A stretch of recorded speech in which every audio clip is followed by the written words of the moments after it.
A perfect early evening in the San Francisco Bay Area. San Francisco in the background, the East Bay in the foreground, and inside now to the Network Associates Coliseum, which is, as you can hear, really rocking for this AFC Wild Card playoff game as the Oakland Raiders host the New York Jets for the second time in 6 days.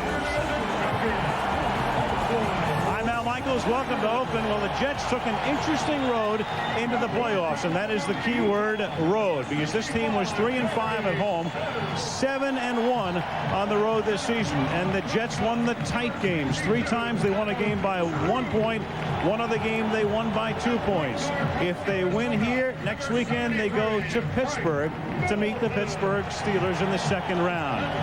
Last week, a tremendous win with John Hall's 53-yard field goal. Exhilarating for the Jets. Gut-wrenching for Oakland, though. The Raiders blew a chance for a bye. With a win last week, they would have been off, and they would have had a home game here next week.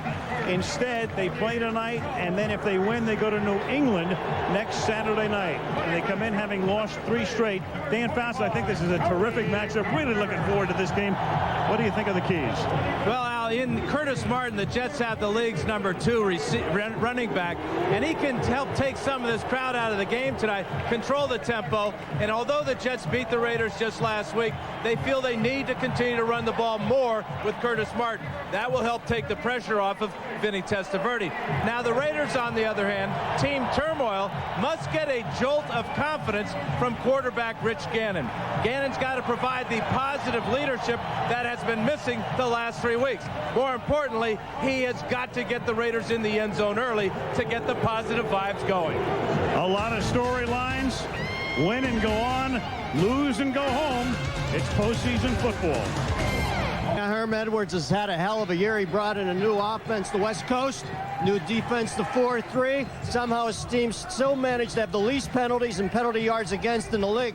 That's like yanking off the tablecloth and all the cutlery stays symmetrical. How did he do it? Well, he attributes it to the fact that his predecessor, Al Groh, and Al Groh's predecessor, LeGrand Ahi, left him a lot of character guys. And they're going to need all the character they can muster today because the Jets have been flying forth and back and across this country more frequently than a bagman for Enron.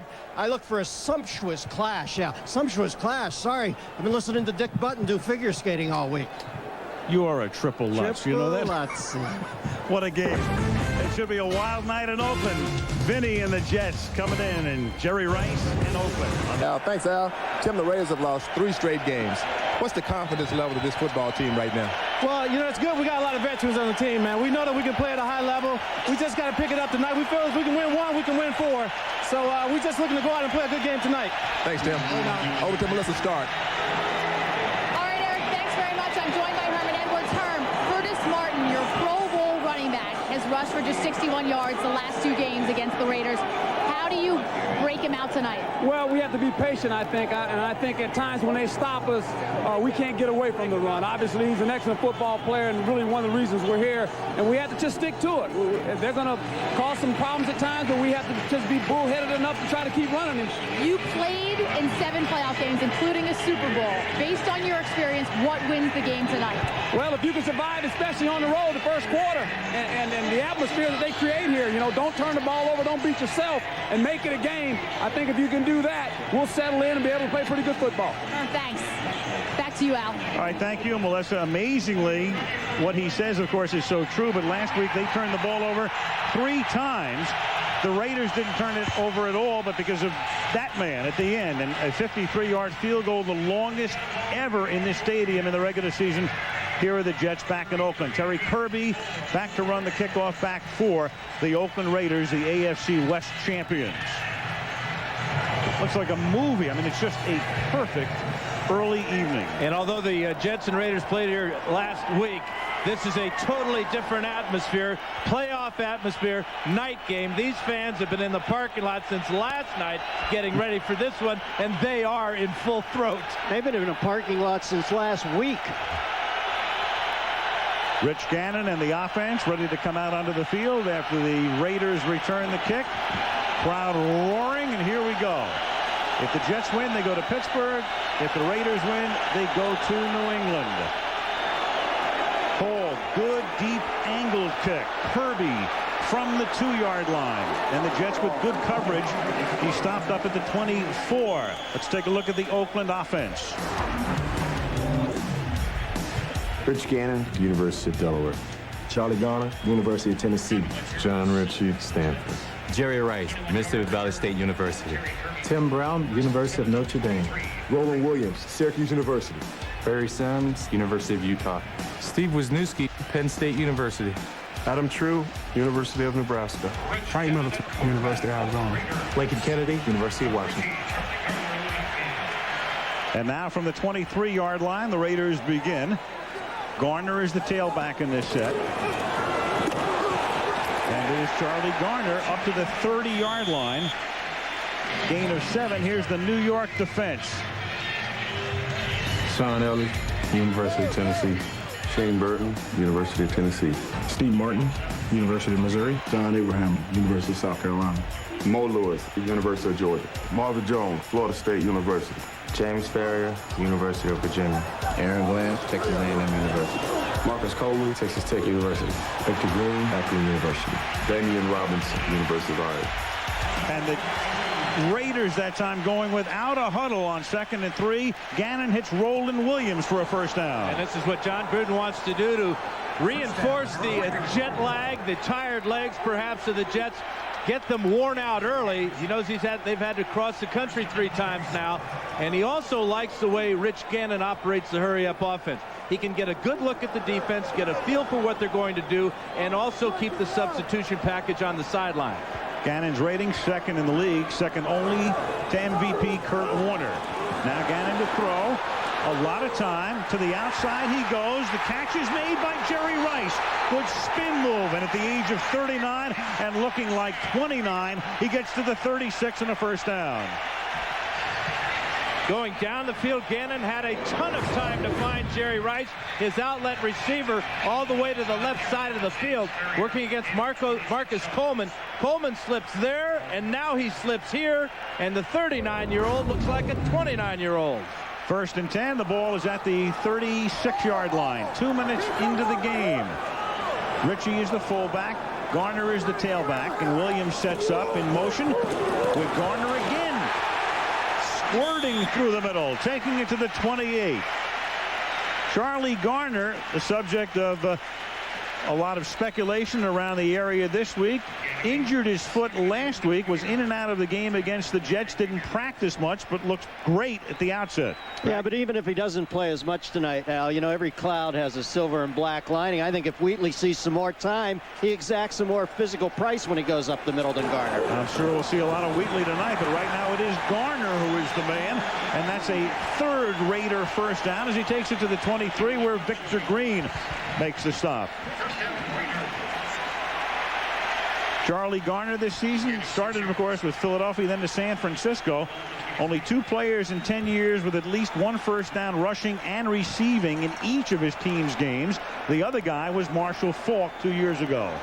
1st and 10 at the 23-yard line with Gannon setting up, slings it out to the side. Here's Garner, and Garner gets taken down in the open field by Mo Lewis at the 18 after a gain of 5. Looks like John Gruden's going to get the most out of Charlie Garner that he possibly can as Garner comes out of the game now. He only practiced on Thursday for a little bit, but again, no pass rush from the Jets. Gannon is surveying the entire field. Look at him look around. Now he knows that Garner's in the flat. Another a good gain on first down. And Tyrone Wheatley sees his first action. He comes into the game. Garner goes out. Ritchie remains in at fullback. Jeremy Brigham goes in motion, and Tyrone Wheatley, the one-time Giant, former Michigan star, takes the ball to the 13 and close to a first down. Tackled by Steve Martin, and a most impressive opening drive by the Raiders. Hey, Dan, Gruden told us he wanted to force tempo because he said his team was getting into an NFL glide coming out of the huddle. What exactly is an NFL glide, my friend? Yeah, it's when they take their time getting the line of scrimmage, and right now it appears that with this clock stoppage to get a chain measurement here, Gruden has things going just the way he wants. This is even a more of an up-tempo with the no huddle than Gruden would even like. I mean, he likes the way they get out of the huddle and gets their formations, is shifting, But I really believe that this is a tremendous advantage for the silver and black to really reinforce the negative thoughts that the Jets might have on the effect of the travel across country. Well, we have seen Gardner, we've seen Wheatley, and then when they get to third and fourth and short, they go to Zach Crockett. So Crockett is in the game. Behind Richie, third down and inches at the 13-yard line. Against a five-man front, Crockett. And he's able to get his shoulder into the Jet defense and push him forward for a first down. Capsulizing the Raiders this season. Won the AFC West for the second year in a row. Last 6 games, 8 points or less, so one-possession games, but they lost 4 of them. They were 4th in the league in scoring, and as we mentioned, Gannon with the second highest pass rating in the league to Warner. At the 11-yard line, first down. Wheatley is the tailback. Wheatley gets the ball, and Wheatley gets stood up at the 9-yard line and pushed back from that spot by, among others, Marvin Jones. Not a lot of surprise as to what the Raiders are doing on the ground. And I do know one thing, Al, that direction they're running in is south. This is the way the stadium is laid out. So the north and south running that Gruden wants, he's getting. This drive began back at the 23-yard line. Opening drive of the game. Gardner and Crockett are now in the game together as split backs in this set. And it's second down and 7 from the 8-yard line. That's Brown in motion toward the inside. Gannon pump fake, slings it to the outside to Gardner, breaks the tackle and gets to the 4-yard line. They had him stopped back at the 11. Marcus Coleman couldn't wrap him up, and Gardner takes it inside the 5, and that'll set up a third and about 3. Well, Gannon wanted to throw a screen pass to the other side of the field. Again, no pass rush allows him to come all the way to the near side here. And then Marcus Coleman now, 2 big missed tackles. Early in the drive, he missed Jerry Rice, and now he's got Charlie Gardner dead in his sights. Can't wrap him up, and the Raiders are inside the 5. Great opening drive for Oakland. Spot the ball at the 3-yard line and make it 3rd and 2 as Gardner comes out, and Randy Jordan and Terry Kirby in the game. And this is Jordan as the setback as Gannon throws, and he hits Jordan in traffic on a curious call, and he gets stopped shy of the first down, and that's going to force them to bring Janikowski in for a field goal attempt. A curious call. As well as the Raiders have been running the ball, they already have 31 carries on just 31 yards on 6 carries. So here is Janikowski on and off the field trouble, cellulitis in his foot, and all the attendant problems for a 21-yard field goal, and this one is good. He thought he was ready to kick last week, but Gruden had him inactive. He's back tonight, and he gives them the lead. But the drive bogs down on the 3rd down call, and it might be true. Here is Sebastian. Deep kick fielded by Chad Morton at the 4. And Morton gets dragged down by his arm at the 26 by Travian Smith, the Raiders special teams maven. 8:16 remaining in the opening period. 3-0 Raiders. Looks like the owner of the Vikings on the left. Not red. On first down, this is Curtis Martin picking up 3. Here's the Jet offense. Vinny Testaverde, University of Miami. Curtis Martin, University of Pittsburgh. Richie Anderson, Penn State University. Wayne Corbett, Hofstra University. Ronnie S. Cole, FSU. Anthony Beck, West Virginia University. Jason Forbini, University of Cincinnati. Terry Jenkins, Georgia State University. Kevin Mawai, LSU. Brandon Thomas, Mississippi State University. Ryan Young, Kansas State University. On 2nd and 7, Testaverde slings it to the outside, and this is caught by Curtis Martin. Martin this season caught 53 passes, 3rd on the team in receptions. Here's the Oakland defense. Craig Nutshall, University of California. Rod Coleman, East Carolina University. Grady Jackson, Knoxville College. Tony Bryan, Florida State University. William Thomas, Texas A&M University. Greg Beaker, University of Colorado. Elijah Alexander, Kansas State University. Mr. Woodson to y'all, you know the school. Eric Allen, Arizona State University. Johnny Harris, Mississippi State University. Anthony Dorsett, University of Pittsburgh. And on 3rd and 4, the Jets operating on a 4 wide and keep it on the ground. Good play call. And Curtis Martin with a stiff arm over the 50-yard line to the 47 of Oakland, run out by Torrey James. The Jets offense spread the Raider defense out and give the ball to Curtis Martin on a draw play. And then once he gets by Beekert, it's just open field. Raiders are in man-to-man pass coverage down the field. That means when Martin gets by the linebackers, those defensive backs have got to turn around and come up and try to tackle him. Shed Anthony Dorsett on his way to a 22-yard gain. First down, New York at the 46-yard line. Lamont Jordan is in the game, flanked out to the left. He makes the catch, and their second-round draft choice, who had a big touchdown run here last week, takes the ball to the 37-yard line where he's tackled by Eric Allen. Well, Herm Edwards told us, much like Marshall Faulk and Tron Canada in St. Louis, Curtis Martin determines Lamont's participation, but they do have a separate package just for Lamont alone. Since I can't see Curtis being weathered at this early point in the game, that was probably part of that package right there. Well, and after that long run, you would expect him to be a little winded, but the bonus is you get Lamont Jordan in the game, and he gives you 8-9 yards. As he does there.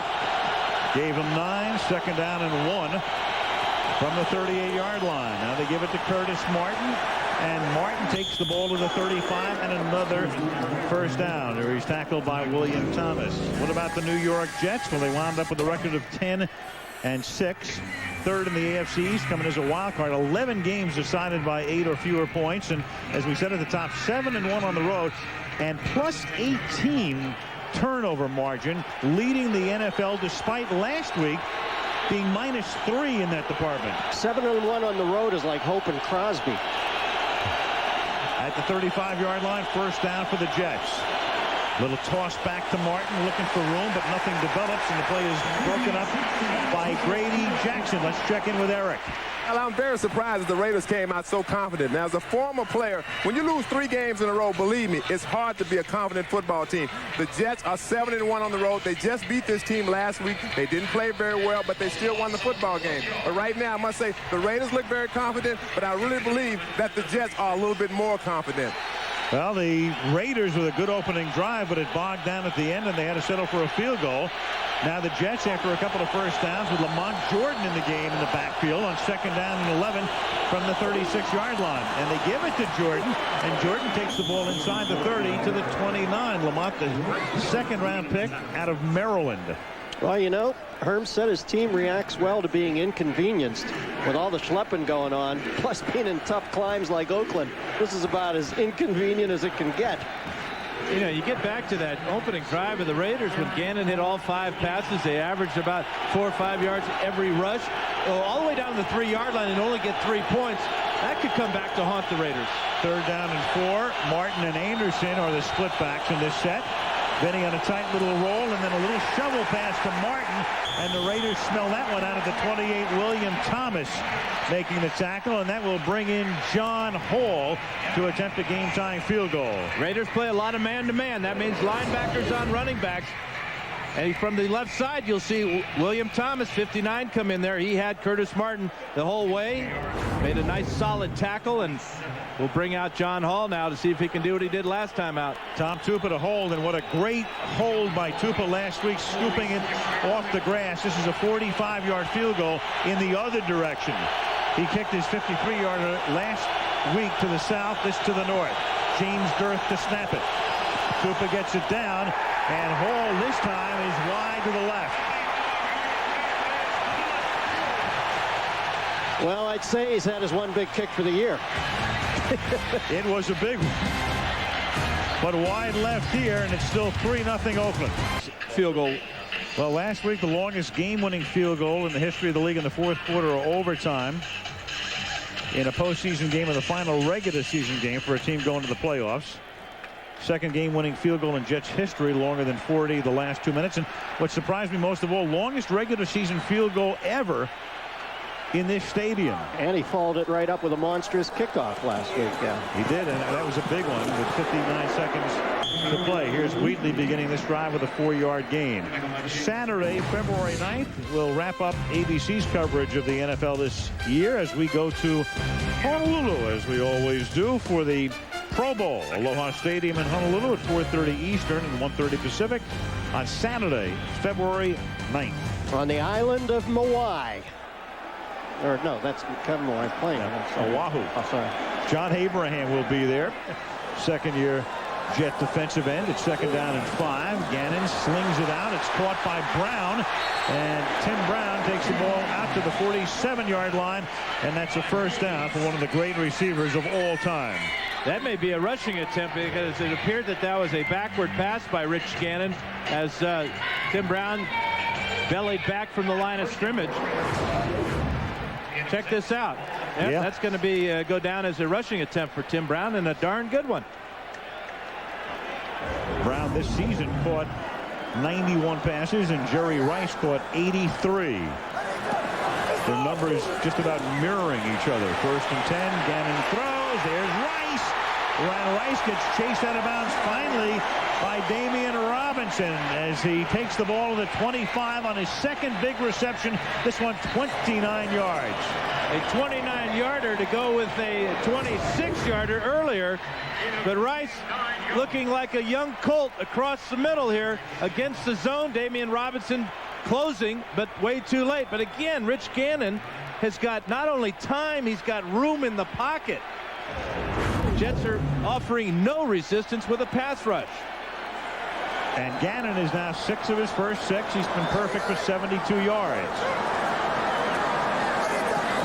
From the 25-yard line to the ground. And this is Garner picking up 2 with 1.5 minutes to go in the opening period. You know, we talked about how that tempo is so important to John Gruden and the Raiders. He doesn't want the Jets to be allowed to catch their breath. He knows how difficult it is to travel across the country, and it especially affects the big guys, the offensive and defensive linemen. Ted Cottrell, the defensive coordinator, used to be at Buffalo, might be interviewed not long from now for the opening in San Diego. Certainly a head coaching candidate is Cottrell on 2nd down and 7. Gannon throws, and somehow Jerry Rice looked like he was going to make the catch, started to fall down, and the pass sailed behind him. Stop the presses kind of stuff when Jerry Rice doesn't come up with a pass that appears headed right for him. That might be the only defense you can work against Rice, the invisible cobblestone. Well, I tell you what, this pass protection is absolutely perfect again for Gannon. But here Rice does stumble. He tripped himself. That was enough to make that ball go off his shoulder. So that's the first incomplete pass in the game. Testaverde 3 for 3. Gannon now 6 for 7. Randy Jordan is in the game on 3rd down and 7. Gannon slings it, and that's too high. That sailed on him. Intended for Tim Brown, who'd gotten open at the 5. It's the very definition of rhythm, isn't it, Dano? You get those first 6, you just pop and sidearm, everything works. Then one goes askew, and they can all start going askew. Sometimes Rich Gannon will hurry his throw. His motion will become a little bit short. That time it appeared that the shorter motion caused that ball to sail. You saw Janikowski missing his last 3 attempts of 35 or more. This is a 41-yard attempt. Shane Leckler to hold. Snap and placement are good. And so is the kick. So Janikowski is accounted for the Raiders scoring tonight with 44 ticks left in the opener right here on ABC. Janikowski to kick off, and this time it is a short kick. Fielded at the 11-yard line as Chad Morton takes it away from Lamont Jordan, and Morton is into Raider territory before he trips and goes down at about the 48-yard line. Trip near where Rice tripped. 41-yard run back, setting the Jets up on the Raider half of the field. Jets at the 48-yard line. Oakland leading 6-0. Waning moments of the first quarter. Testaverde throws underneath to Curtis Martin, and Martin gets taken down by William Thomas at the 41-yard line. Earlier today, in case you missed it, the Philadelphia Eagles advanced, knocked off Tampa Bay 31-9 at the Vet, and it's Philadelphia at Chicago next week. Meanwhile, if the Jets win here, the Jets will be going to Pittsburgh. If the Raiders win tonight, they go to New England. And that is the end of the first quarter. Oakland leading 6-0. And Wild Card Saturday returns from Oakland after this from our ABC station. All in as we come back to Oakland. Al Michaels with Dan Fouch, Dennis Miller, Eric Dickerson, and Melissa Stark. Second period begins. Jets have the ball at the Oakland 42-yard line on 2nd and 4. Raiders on top on 2 Janikowski field goals. And the handoff to Curtis Martin, who gets knocked down at the 34. And we have our first. No penalty. I was going to say we had our first play, but we did not. Well, both offenses have been dominating in this first half. Both quarterbacks real hot. Testaverde 4 for 4. Gannon 6 of 8. The Raiders have used 4 different rushers and 4 different receivers. And Curtis Martin, 5 carries for 34 yards. Only had 50 against the Raiders last week. I think Edwards has got to feel good about rope-a-doping out of that quarter only at 6-zip. Yeah. We have not had a penalty in this game. Dick Hantak is the referee, in case you're wondering. And the pass is incomplete. Lavernius Coles dropped it. Well, Coles kind of slipped as he tried to adjust to the ball that was thrown just a little bit behind him by Testaverde. So that's Testaverde's first incomplete of the night. You can see Lavernius's legs go out. It's almost as if he was planning on spinning away from Eric Allen and going down the sideline. That plays completely about where the ball's delivered. That's where Warner kills you when you play the Rams. 2nd down and 10 from the 34-yard line. And this is Martin. And boy, the Raiders are off the ball very quickly on the defensive side of the ball, Dan. They had a great game last week anticipating the snap count of Vinny Testaverde. One thing the Jets have to do tonight is mix it up. Here is big Grady Jackson right in the middle here as he goes unblocked. Kevin Mawai and Randy Thomas as Vinny hands off, and there is Grady Jackson.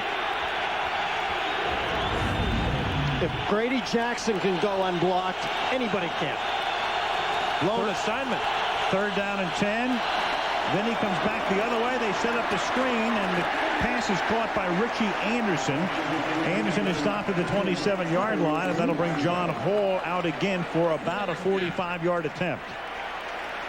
Vinny would have liked to have seen Richie Anderson be a little more patient there after he caught that ball. He kind of didn't allow his blockers time to set up their blocks and get him to that first down. I'm sure somebody tried to calm Hall down during this little hiatus because he tried to knock that first one back into San Francisco. This is the same difference, but the other direction. 45-yarder. Tom Tuca to hold. And this time, it is good. So he's what's known as a north to south kicker. Took a little bit off, didn't he? And right over the bar. 12:45 left in the half. 6-3 Oakland. John Hall to kick off now for the Jets. After his 45-yard field goal, this kick taken by Terry Kirby at the 7-yard line. Kirby up to the 30. Rich Gannon. We talked between games about the fact that Rich at one point, not long ago, within the past month, thought of very highly in terms of an MVP candidate. But then, of course, the Raiders going down to defeat in their last 3 games, and that ended any possibility of that happening. Kurt Warner won the award. Marshall Faulk wound up second in the balloting. Well, Gannon's got to use his noggin when he meets out that Paris Island thing. That vibe has never really played in Raiderland. From the 30-yard line on first down. Gannon surveying, goes to the outside. Catch is made there by Jerry Porter. One of the big things about when you do criticize players, and I used to ride my players pretty good too, but there's always a fine line there of balance where you want to make sure that the guys know that you're doing it in a way that is positive, in a way that is not a personal attack, and in a way that is all for the good of the team. And that's the thing that you got to keep in mind. And Rich did say we, and he included himself when he talked about the Raiders needing more discipline. from the 42-yard line on first down. Wheatley up to the 48. And the great thing about the relationship between John Gruden and his quarterback, Rich Gannon, is they don't care about speaking their minds or gesturing or what effect it might have on the other guy, because they're both passionate about the game. They're both considered hotheads, perfectionists in their own ways, but they are 10-3. They are in the playoffs, and they are winning this game. Well, he can parrot the fact that he feels he might need more discipline too, but if he gets any more discipline, he's going to implode. Gannon. Second and 5 from the 48-yard line. Wheatley runs into his own man Richie, and that knocks him down at the 48-yard line. Gannon might need a little less discipline. You think back on great Raider quarterbacks, they're going to go right to the snake, and he didn't exactly do it with Arthur Murray footprints, did he? No way. Darryl LaMonica, the Mad Bomber. They've had their share of wild men at quarterback. Yeah. Dan, when a quarterback says we need more discipline, I mean, specified bed check, receivers running wrong routes. Exactly what does he mean? Attention to detail, getting your head in the playbook, making sure you're reading the game plan, and making sure you're taking that preparation out onto the field. Meanwhile, Wheatley limped off. It's 3rd down and 5. And Gannon slings it to the outside, and Rice makes the catch. He's covered one-on-one by Marcus Coleman. Just runs a simple out pattern. First down to the 43. Now, it's simple because Gannon can get back and be sure that he can time it out on the outside. Rice with a great move. Do you see how he lowered his hips? Very sharp cut. Again, taking advantage of Marcus Coleman.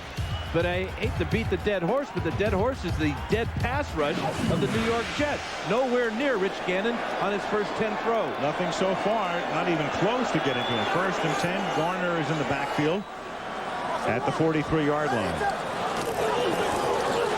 Again, tremendous protection. No pressure. Gannon takes off, slides to a stop at the 31-yard line. First down. He's got that slide down. He looks like the Georgia Peach coming in. Well, he also had Charlie Garner wide open down the sidelines. Might have been a touchdown. But watch the protection. Not only do they keep the Jets on the line of scrimmage, they're going to open up a lane for Gannon to step up and then take off. But what Gannon doesn't see as he's stepping up and taking off is Charlie Garner. He scores if he gets the ball. And the first thing Gannon did after he popped up, he realized it. He just looked over to Garner right there and said, Charlie, oh, man, I should have thrown you the ball. Might have been a little premature on that first down call because they spot the ball just shy of it where he begins to slide. And he winds up a couple of inches short of the first down. 2nd and inches at the 33-yard line. And you know what? If he continues to have that much time to throw, he will find Charlie Garner and Jerry Rice and Tim Brown. And the Raiders will get some long pass completions for touchdowns tonight.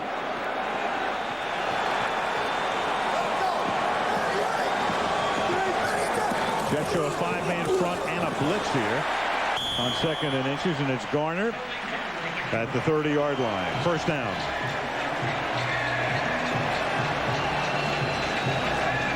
Well, a perfectly played game tonight. No penalties for either team. Both offenses are just in control, but then you got to go back to this score here. The defense is bending and bending and bending, but not giving up the touchdowns.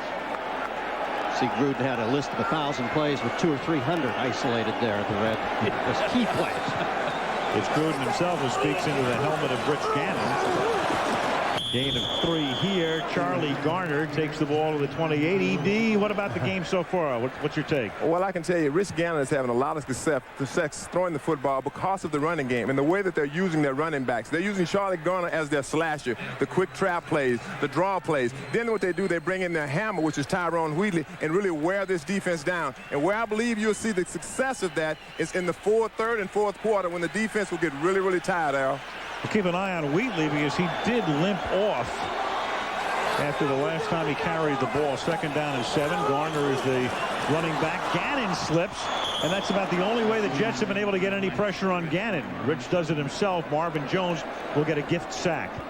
Yeah, it's a 5-man rush, so Ted Cottrell finally brings pressure against Gruden's offensive line. There's Marvin Jones, 55, coming on the blitz. There's the slip by Gannon, and the first sack of the night for the Jets. And Marvin didn't come down nearly as hard on him as the Goose did last year in the playoffs. 3rd down and 14. That's a huge sack because if they don't pick up the first down, they may be out of field goal range. Finally a flag. They might have got Lincoln Kennedy for flinching. Dick Hantak. First time we've heard from Dick tonight. He should be in good throat. False start. Offense, number 73. 5-yard penalty. Still 3rd down. Still 3rd down. Meanwhile, John Abraham has been sitting out this series. Their leading sacker going to the Pro Bowl. 13 sacks. Get a report on Abraham, who's just been on the bench for this entire series. 3rd down and 19.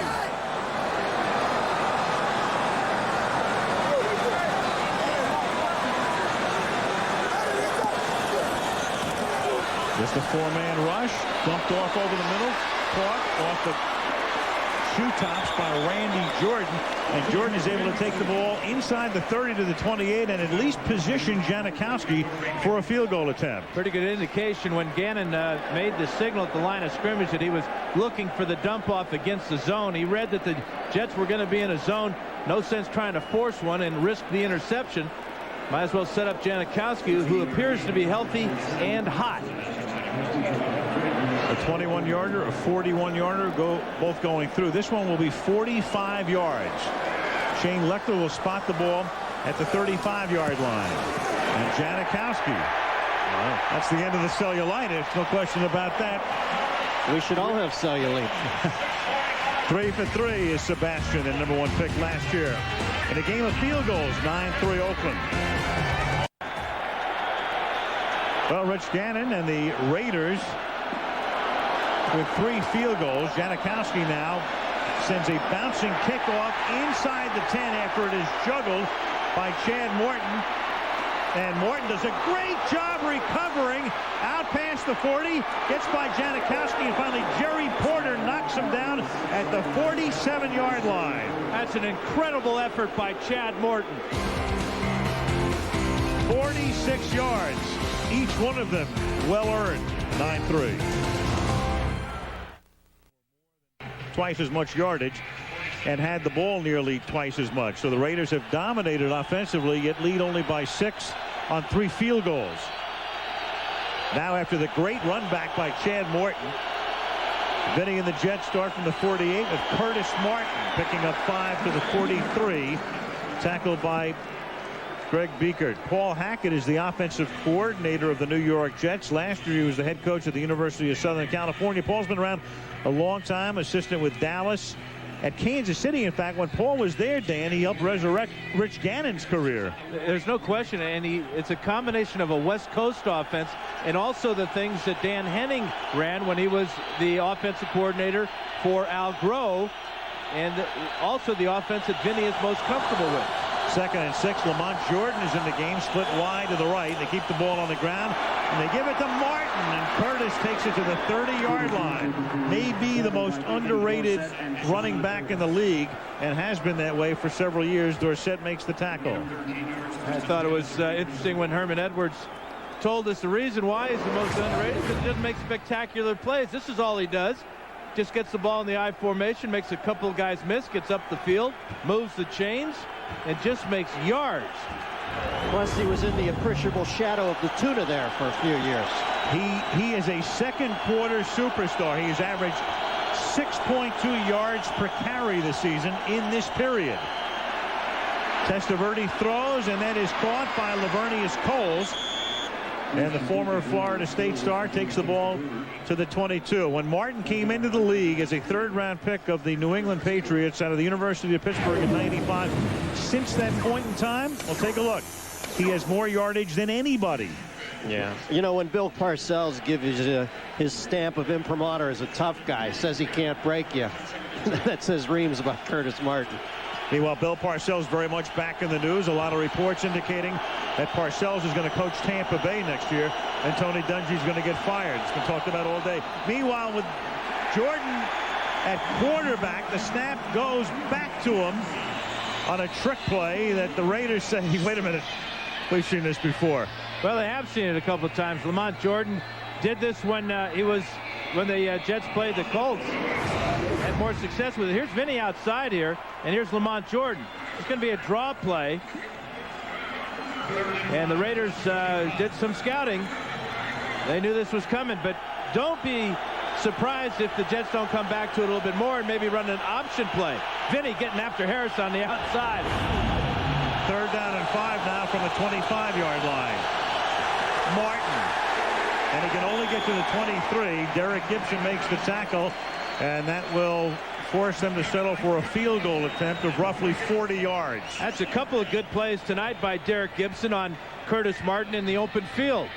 Raiders' #1 pick is the dime back. When the Raiders go to 6 defensive backs, he's come through for them here in the first half. We've had 6 possessions in the game, 6 field goal attempts, and there is John Abraham, obviously not feeling well. He's been on the bench, and back he goes to the locker room. 41-yard field goal attempt. And it is blocked. It is blocked by Anthony Dorsett.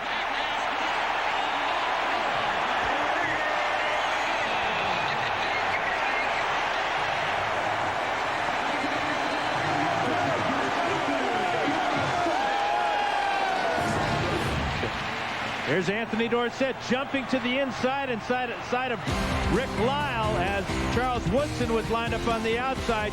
Too much speed and a block by Anthony Dorsett. Looked like his old man hitting that hole, man. Yeah. So John Gruden's team up by 6.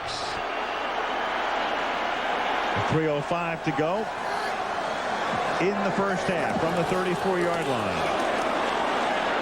Throws over the middle, caught midfield. Jerry Rice, first down, 49-yard line. Let's get an update on the defensive end, John Abraham. What's happening, Melissa? Well, Al, you were right. Official word from the team. He is under the weather. A few minutes ago, he came over to the sidelines. He vomited. They gave him oxygen. He's just looked very subdued. Of course, now he's in the locker room with the doctor undergoing further evaluation. We will keep you posted. Yeah, when we saw him, he didn't look hurt. He looked sick, and that is the case. Eric Bogu is the replacement for him as Garner breaks free, and finally Coleman runs him down at the 21-yard line. Well, everybody on the Jets sidelines got to be feeling as queasy as Abraham after that run. Maybe the tri-continental trek is starting to wear him down. But they're going to run right at Obagu, number 99 right there behind Lincoln Kennedy. So John Gruden noticed that Abraham went in the locker room. He goes right after his replacement. And Garner down the sidelines, and the Raiders are close to the red zone now. 2 minutes left in the half.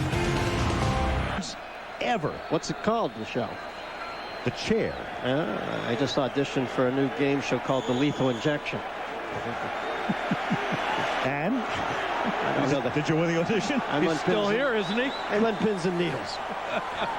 1st and 10 at the 2-minute warning. Oakland from the 23-yard line, and the catch is made by Tim Brown at the 16. Now, we made a lot about Rich Gannon's comments. The best way to lead is by example. Right now, he's only missed 2 passes all night. Offensive line doing a good job. He's in rhythm, feeling good about things. Team, the tempo is good for the Raiders. Now they got to get touchdowns and not settle for field goals. Gannon, 11 out of 13 for 127. 2nd and 5 from the 17.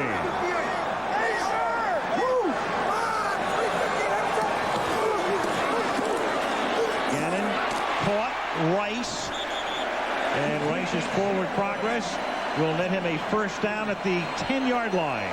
Rice continues to assault every human physicality tenet. You know, he's just so precise in his routes. There's no wasted motion. Comes off the line full speed, knows what he needs for the first down, and delivers as usual. 1st and goal. Raiders have all of their timeouts, but right now they're going to take all of the time they can off the clock and leave the Jets with nothing. As Garner takes the ball to the 8. You're playing 2 games here. obviously trying to score. On the other hand, you're trying to leave the Jets with no opportunity, if you score, to get the ball back and do something. Now timeout is called by Oakland with 44 ticks left, and we can tell you this wild card game is being brought to you by Cadillac, by Beechwood Aged Budweiser with a crisp. Leave them if they don't get another field goal. I'm not saying it's a good thing, but I think the Jets are going to walk off, go, wow, we just got hammered. We're only down 12-3. I agree. I think this is a very important stop for the Jets here, especially with their sackmeister, John Abraham, questionable for the second half. Absolutely. He's got to be really sick to, a young kid like that to miss a game this big. He's got to be just wasted. It's Wayne Corbett, who has not been a factor in this game tonight. Rick Lyle right now has replaced Abraham. Crockett and Kirby are the setbacks here on second down and goal. Gannon buys time, throws, caught. Brown stopped at the 3-yard line, so it's going to be third down and goal. It's amazing, though, that Gannon looks so calm because he's not getting any pressure at all. Now Gruden wants a timeout. And gets one. Raiders have one left, third and goal coming up. How do they see through the stockings? How do they see through the stocking? Not only calls the plays, but is on the mic into Gannon's helmet. Third and goal. And Zach Crockett is in the game at tailback behind John Ritchie, extra tight end in Jeremy Brigham. But don't forget that man right there, Tim Brown. Come up in a very tight formation. Brown on a wing. Gannon, good protection, throws, caught, touchdown Brown. Beautiful Dano. I'm always amazed, Dan, that a guy like Brown, a guy you know they're going to look to first if they can get so open. And really the only viable receiver out there. Don't they know the guy's going to the Hall of Fame? Don't they know he's won the Heisman Trophy? He's the only wide receiver in the game. He was totally uncovered.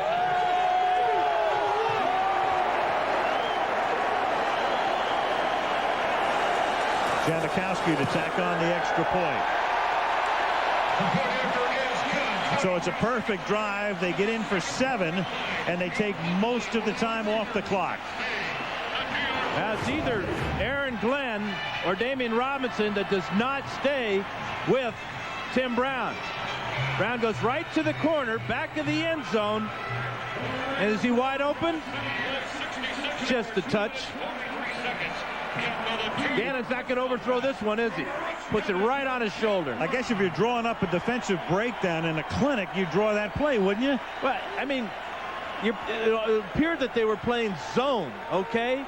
Well, zone coverage on the 3-yard line is tough to pull off. You got to play some man-to-man. You got to put 2 men on Tim Brown. Best of all possible worlds for the silver and black, too. Only 22 seconds left, and they do deliver the big punch to New York. They're letting them know they can indeed get in the end zone, and they're not going to be given a pass in the second half. First touchdown of the game coming after the blocked field goal by Dorsett. Now the Jets are going into that halftime locker room really cognizant how up against it they are. And maybe that, when your mind's a little weak, maybe that's when that jet lag really sinks in, Al. The Jets right now just trying to think about getting something going offensively in the second half. Right now, their only hope really here is a very good run back after the Janikowski kickoff to at least set up a possible field goal attempt. And he sends a bouncing ball down to Lamont Jordan. And he brings it back up to the 36-yard line with 17 seconds remaining. Series premiere of The Chair. We're talking about. I'm going to be watching that show on Tuesday, didn't it? Wow, that looked like it had dentistry, marathon man, Larry Olivier with a drill written all over it, didn't it? First and 10, ball to the 36-yard line as Testaverde on a draw play gives it to Curtis Martin. And Martin takes it up to the 49-yard line. And the Jets are going to take a timeout to try to set up one more play to get Hall within field goal range. Yeah, they need about 20 yards, but this was a great start to this drive with just 17 seconds to go. Curtis Martin with a huge hole again on the draw and a strong hard tackle by Johnny Harris. So now Testaverde's going to be looking to throw the ball over the middle. He's got a timeout to use. With 11 seconds, he's got enough time to get back there, survey the field, and get the ball off. And again, the thing about the Jets offensively, we've been talking about the pass protection that Gannon's been getting. Well, Testaverde's had great protection in this first half as well, has yet to be sacked in 8 throws.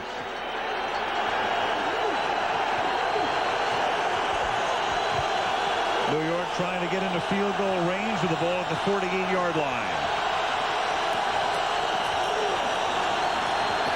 Testaverde going deep into coverage and trying to draw the flag was Coles, but Eric Allen was right there, had position, knocked it away. Raiders defensively were bunching the middle of the field and playing single coverage on the outside. Vinny trying to get that jump ball, as you said, Al. But Eric Allen, you're not going to get it against a veteran like Eric Allen, who's playing with more brains right now than brawn and physical talent. Yeah, that's the dual-edged sword for Eric Allen. When you make that play, you're mature. When it gets behind you, you're old. Yeah. He was old last week when Coles went by him, wasn't he? Barring a defensive foul, it's the end of the half here. Vinny escapes, then throws. It's caught by Coles at the 25 and looking for somebody to lateral to, and he laterals it to Martin, who's the perfect guy. But now Curtis needs some help, and it's like the Stanford Cow play with everything but the band. And that's the way the first half ends. Well, why not? That Stanford Cow play took place about 5 miles to the north in 1982, I think it was. No tuba player here. No, but Tom Tupa's here.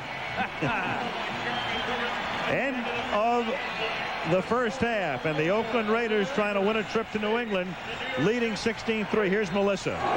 All right, Al, John, you guys lost the 3 games coming into tonight. You're completely dominating. What's the biggest difference with this team? I have no idea. We're just playing a little bit better, but we got a long way to go. And you're losing your voice. Thanks, John. Okay, now to New York we go. At the half, check in with Chris Berman. Chris. All right, Al, thank you very much. And here with Steve Young. And, well, some hijinks at the end of the half, but certainly some high quarterback play. And the fellows were talking about it at the end of the half. Rich Gannon, 14 of 16. Yikes. We talked about him early being a perfectionist, and he's taking the lead here. I think he's led all 4 scoring, 8, 7, 6, and 10 play drives, all scoring drives. And then you think about the Raiders, who are the guys that you look to? Right. The old guys, Jerry Rice, Tim Brown, Rich Gannon, even John Gruden fits around that late 30-something crowd. They're carrying it. 16-13 back with the Toyota halftime show to announce the AFC Pro Bowl start.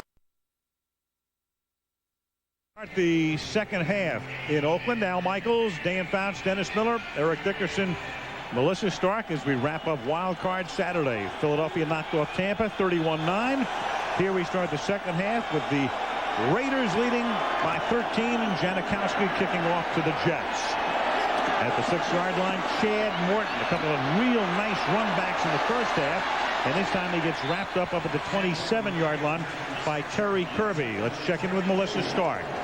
Well, Al, Herman Edwards told us yesterday that if he's learned anything about the character of his team this year, it's that they stay calm. They do not panic under pressure. He said they're more mad at themselves than anything right now. In the second half, they want to finish off their blocks and open up the passing game.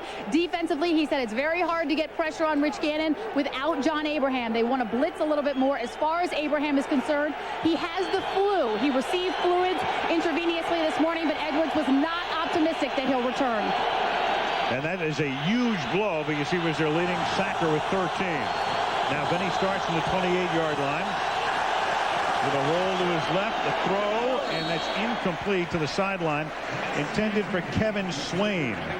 When we look at the first half stats, you got to realize we had 8 possessions in the first half and 0 punts. So offensively, both teams have done a good job of moving the ball. But for the Jets, Vinny has been solid. Curtis Martin has done well. But the Jets on third down have only been able to convert 1 of 4 opportunities. That's why they only have 3 points.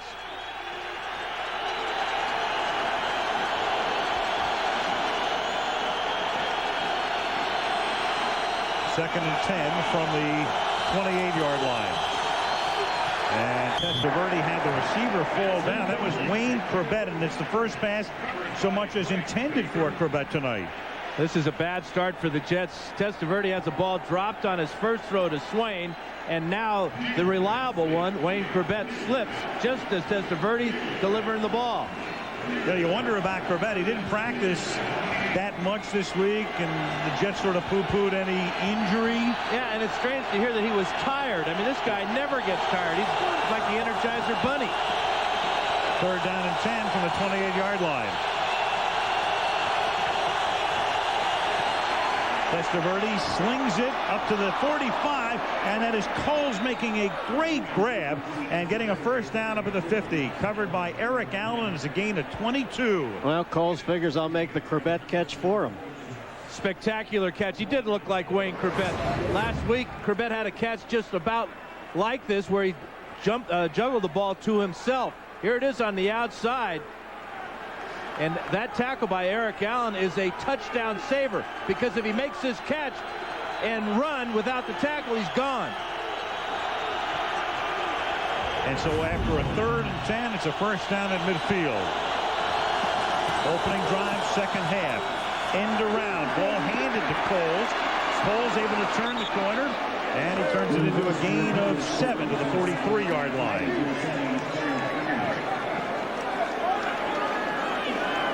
The Jets in a position down by 13. In the history of the NFL, only 2 road teams trailing by 13 or more points at the half have won. It was Detroit back in 1957, and most recently in 97 when the Vikings beat the Giants at Giant Stadium. And that's it. On 2nd and 3, Testaverde slings it into traffic. Corbett juggles. Beekert says no. Officials say yes. He makes the catch at the 32. This is an incredible catch by Corbett, as he's going into traffic. He knows for one thing he's going to get murdered on this reception. Beats Woodson to the punch on the inside there. Watch the juggle here. Eyes are on the ball. Bounces off his chest down to his knees, and he hangs on for the reception.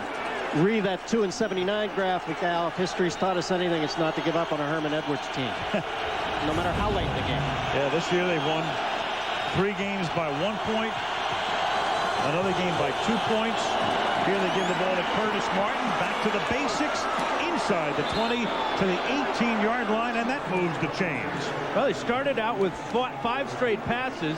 That will set up the draw play every time, and that's been the best run tonight for the Jets. Curtis Martin on the draw. Big hole there. Richie Anderson leading up on William Thomas. And this is a good-looking drive for the Jets to start the second half. But now they're in the red zone. They've got to get into the end zone. This drive started at the New York 28.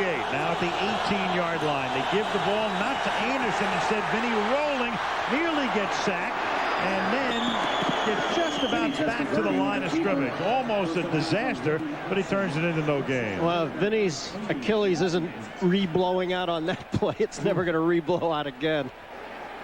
Tony Bryant's most surprised guy in the house. He wasn't able to get Lavernius Coles on the reverse earlier in this drive, and that time he couldn't bring down old man Vinny at 38 years old. Still got the hops. 2nd down 9. In fact, he gained a yard. And they spread everybody out. They have Martin in the game. They have Anderson in the game, but spread out of an empty backfield. On 2nd and 9, Testaverde throws, and it is caught by Corbett. So after a silent first half, Corbett with 2 big catches, including a touchdown grab here. And just like that, the Jets get right back into the game on a 17-yard touchdown pass from Testaverde to Corbett. Well, by spreading out the offense, it spreads out the defense as well. Corbett on the corner route. The Raiders are playing zone. Johnny Harris goes to the inside receiver. Too late to get over and prevent this touchdown pass. Corbett did a nice job of acting insouciant there, like he was no longer a key player in the play, and then reactivated. John Hall for the point after the Jets go 72 yards. And that makes it a 6-point game again. Big early second half drive for the Jets. We went down by 13 at the end of the first half, and now back to within 6. Eighth to go 72 yards. Corbett with 2 big catches on the drive, including the touchdown catch. But the big play was that 3rd and 10 on the first series, the pass to Coles to midfield. Here's Terry Kirby taking the kick. And run out of bounds at the 27-yard line. But Corbett gets into the game after a completely silent first half and puts the Jets right back into the game. Doesn't matter the sport. In the case in baseball, clearly here, this is where Derek Jeter made that phenomenal play. First down from the 28-yard line. And that is Charlie Garner taking it up to the 30. Speaking of Derek Jeter, just like that, Denny. Look how quickly we roll this baby in. Look at genius. That's genius, huh? Unbelievable. And that was the play that propelled the Yankees to the World Series. Then, of course, Jason Giambi leaves Oakland, goes to New York. And then the culmination last week. Not to mention the Catfish jumped ship years ago to go to New York. 2nd and 7 from the 30-yard line. That's caught by John Ritchie, the fullback, who takes it up to the 40-yard line. His first handle of the night. And that cut just won't heal. I don't think he wants it to heal. He wants to go sit up in the stands with the rest of those folks. Take a look at the start track for the first half. Rich Gannon, a spectacular first half as they start the second half now with a no huddle offense, much as they got the things going in the first half tonight, Al. Trying to tire the Jets, who are still minus John Abraham out with the flu. Tyrone Wheatley is in the game as the running back. That's Wheatley with a football, picking up 5. Getting it across the 45-yard line. Well, I like where the Jets are sitting right now. You see their quarterback for Oakland at 14 out of 16. You're only down 6 points on the other guy's turf. You know, they're down, but they're still hanging in there, man. That loss of John Abraham, Sean Ellis is going to have to step up now. He is the best pass rusher that Ted Cottrell has left on that defense. 2nd down and 6 now from the 45-yard line.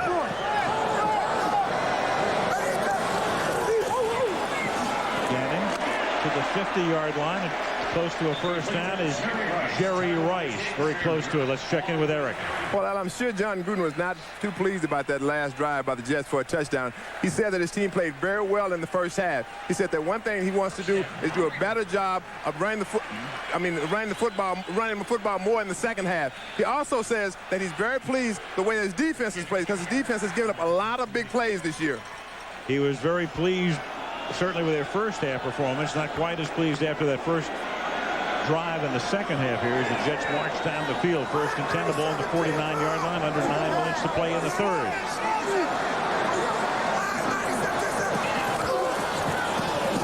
Wheatley. Nowhere. That's really not Tyrone Wheatley's strength, is jumping to the outside. He's had a lot of success tonight. You can see as he gets up a little bit frustrated. But his success will come between the tackles, but not to the outside. Eric Obagu, number 99, is playing defensive end here.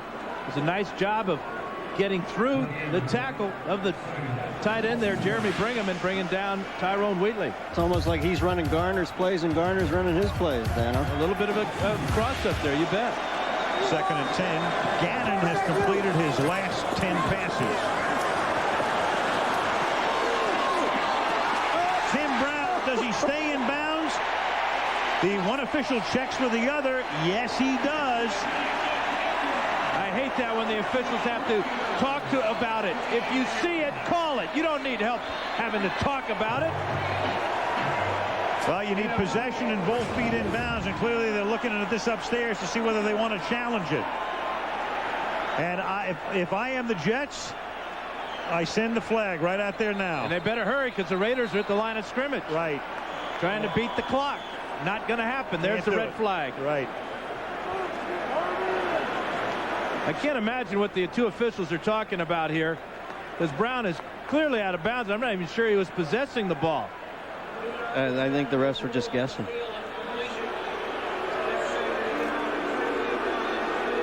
Beautiful effort, though, by Tim Brown. Well, maybe they were taken in like I was with the beauty of the mere catch. They may have been. Because that's a stunning athletic move right there. Not a bad throw either. But a pretty easy one to overturn after Dick Hantak takes a look at Herman Edwards' challenge. And you know the Raiders are even backing up. They know that this is going to be overruled. Yeah, that's a pretty good indication. I've never seen that before. You don't even have to bring the jury foreman in. Throwing themselves on the mercy of the court. Could have saved Hantak the hike. He's way down there. Ball thrown over the outside shoulder. Brown stops it with his right hand and pulls it in, but the left foot out of bounds.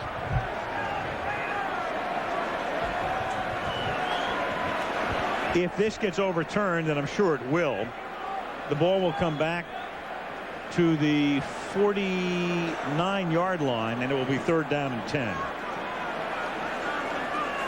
Thinks things out to that degree. I'm sure Brian is very thrilled that you just mentioned that on the air. Oh, sorry. He didn't say that on deep background or something, did he? No, but just because we met him in the After parking reviewing garage. the play, the receiver had the right foot down in the field of play. The left foot came down out of bounds. We have an incomplete pass. It will be 3rd down on the 49-yard line.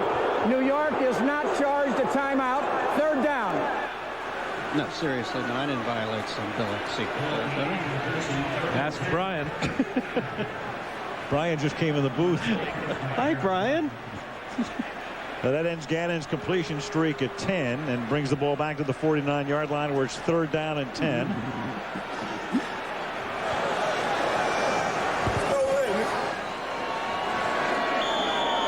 Now we're getting word too that John Abraham definitely will not be back in the game tonight. So with the flu, despite the intravenous or whatever they were trying to do to get him back into the game, he is done for the evening.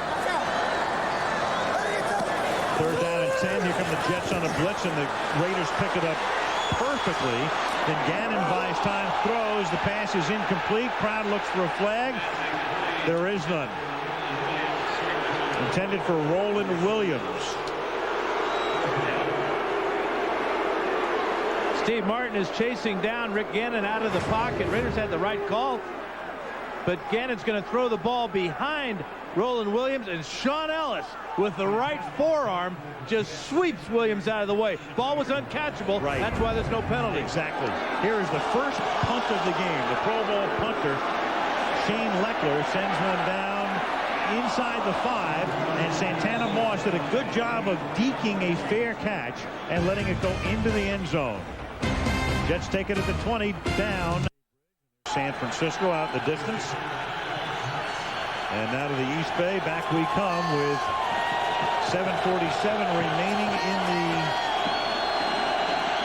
3rd quarter. The Jets have a 1st and 10 at their own 20-yard line.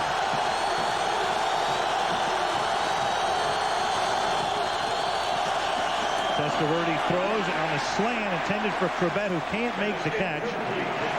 He's covered by Charles Woodson, breaking up the play. Bad turf toe and all.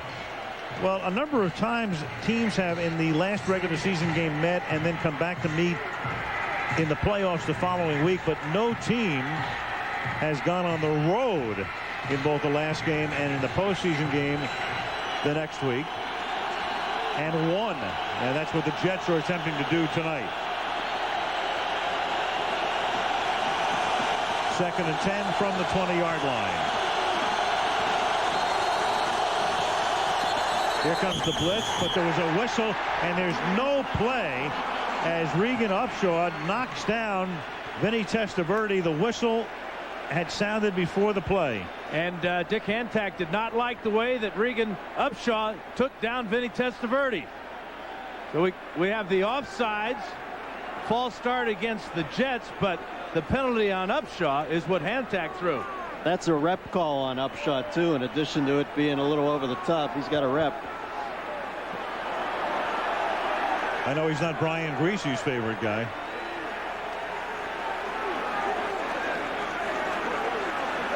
False start. Offense number 69. By rule, that penalty is declined. Personal foul. Number 91. Rubbing the passer after the play was blowing dead. 15 yards. the key. The whistle was blown, and Upshaw did not hear it and kept going and slammed Testaverde. That's a real tough call against Upshaw. Very tough.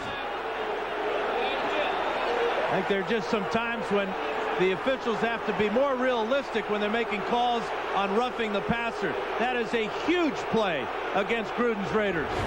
Keep in mind, Gruden says Gannon is more intense than him.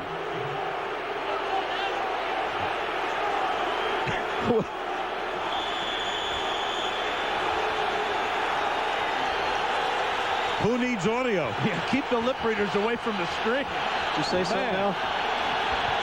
1st and 10 at the 35. Fake to Anderson, and the handoff to Curtis Martin. And he comes up to the 40-yard line. He stopped there. Flag comes in at the end of the play here. Well, after not having many penalties in the first half, we're catching up in a big hurry now. Vinny, not exactly the great Slidini with that play fake. Clearly the penalty against the Raiders, the clapping by Testaverde. Regan Upshaw and Kerry Jenkins got involved. How about Gruden's takes?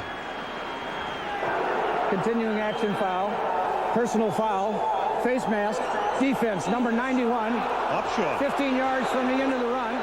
First down. Well, they've got to cool him off, so they have to take him out of the game. No question about it. That's 30 yards in penalties the last two plays. Unless you count in the short rush, the yardage that Curtis Martin got. And the Jets are all the way into Raider territory. Nobody buys into that Raider mythos more than Regan Upshaw.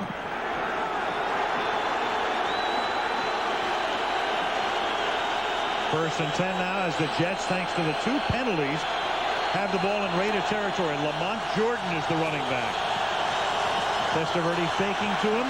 Vinny going deep into traffic, and it's incomplete. He tried to get it in to Lavernius Coles, but he was bracketed on the play. Eric Allen covering and breaking it up. Well, Eric Allen is a veteran, played a lot of years in this league. And now he's coming off. Torrey James will come in to replace him. Looks like Allen's got some type of injury, but the Raider cornerbacks, both Allen and Charles Woodson, are not as feared around the league as they once were. Big thing with Woodson, he hasn't had much practice time because of that bad toe. He's still a marvelous athlete. Bothering him all year. There was James in the game. He mirrors Corbett, who's in motion. Pass underneath is caught by Gerald Soule, his first touch of the game, and he's down at the 40-yard line. Woodson's toe problems are now translated into stamina problems, Al, without the practice. Sure.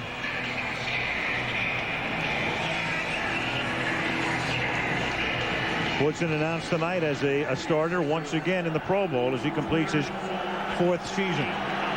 Eric Allen now comes back into the game, and James comes out. 3rd down and 4 at the 39. 6.5 to go in the third. Raiders, who led by 13 at the half, leading by 6.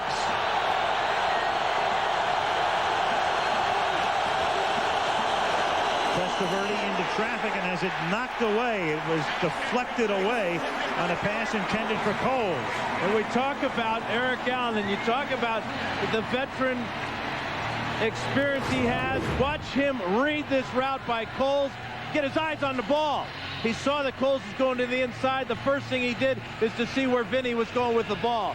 You can't get any closer coverage than Eric Allen had that time on Lavernius Coles. Tom Tupa's first punt of the game.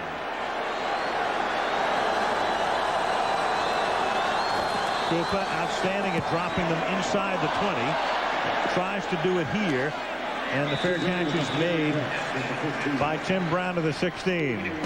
Not John Gruden's favorite series of the night, but it doesn't hurt him, except in terms of field position. Oakland, California, on the second Saturday night in January. Raiders up by 6 as you look at Jerry Rice. You look at Tim Brown there. This drive beginning at the 15-yard line.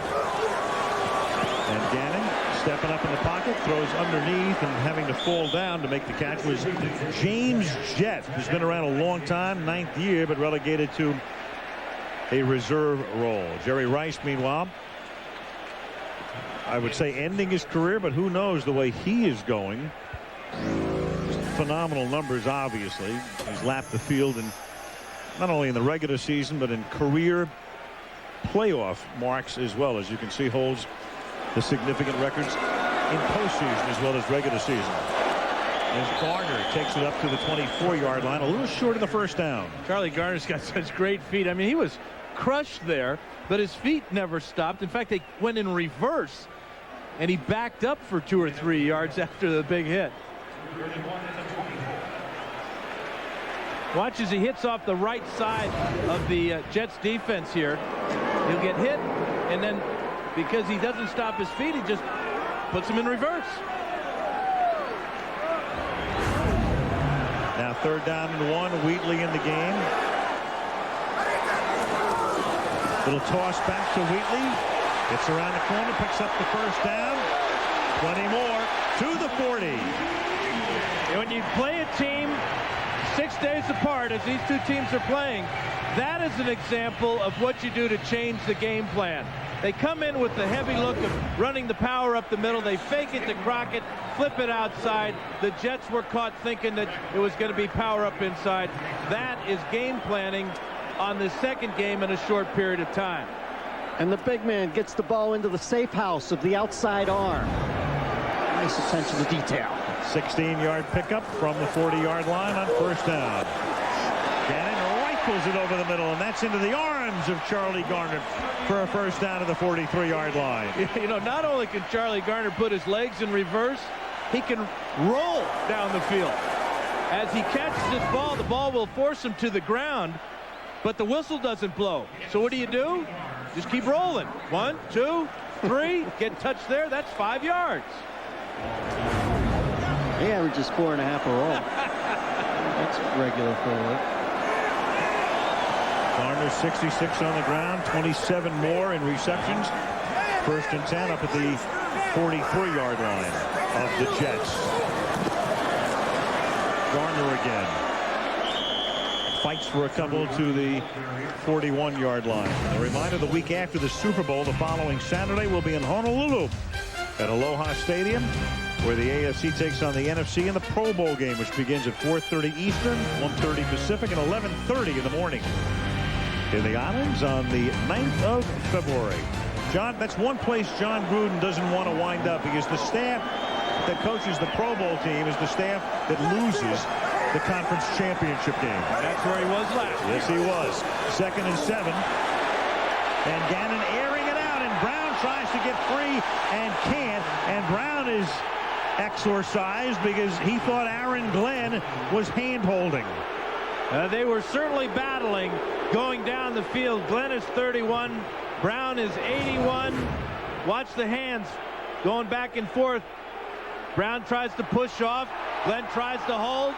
That's a good non-call because this ball was overthrown. Don't think Tim Brown could have caught it without the contact.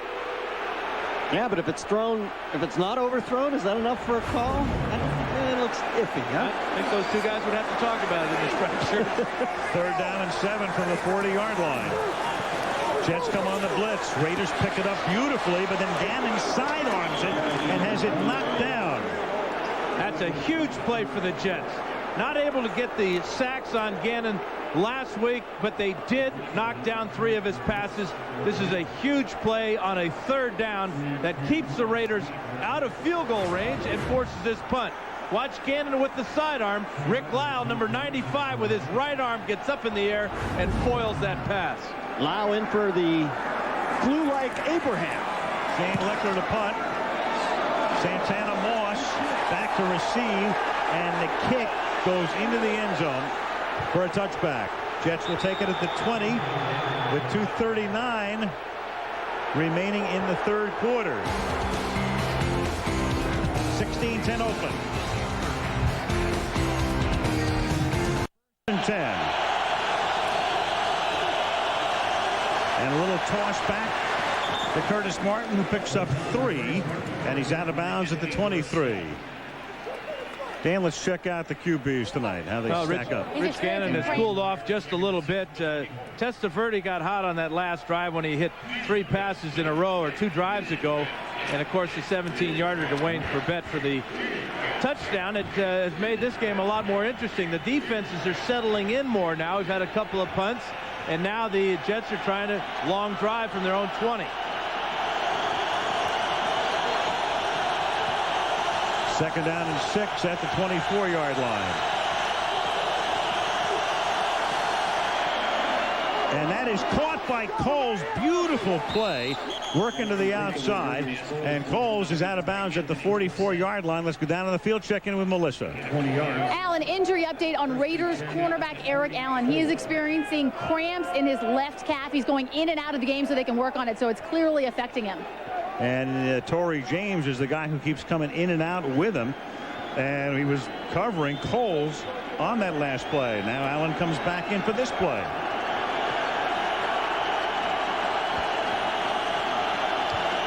First and 10 at the 44-yard line.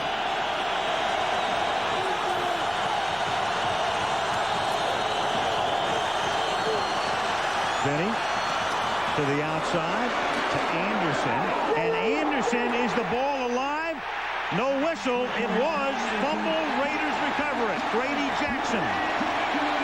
Ball was ripped out by Johnny Harris as Anderson was stumbling, trying to get to the first down marker. And Johnny Harris came up and just ripped it loose as Greg Biekert hit him low. Testaverde with a lot of time to throw. He finds Anderson on the outside here. Watch Johnny Harris rip it out with his right hand, and big Grady Jackson will take the air out of the ball as he falls on it. Great play by Harris to rip it loose.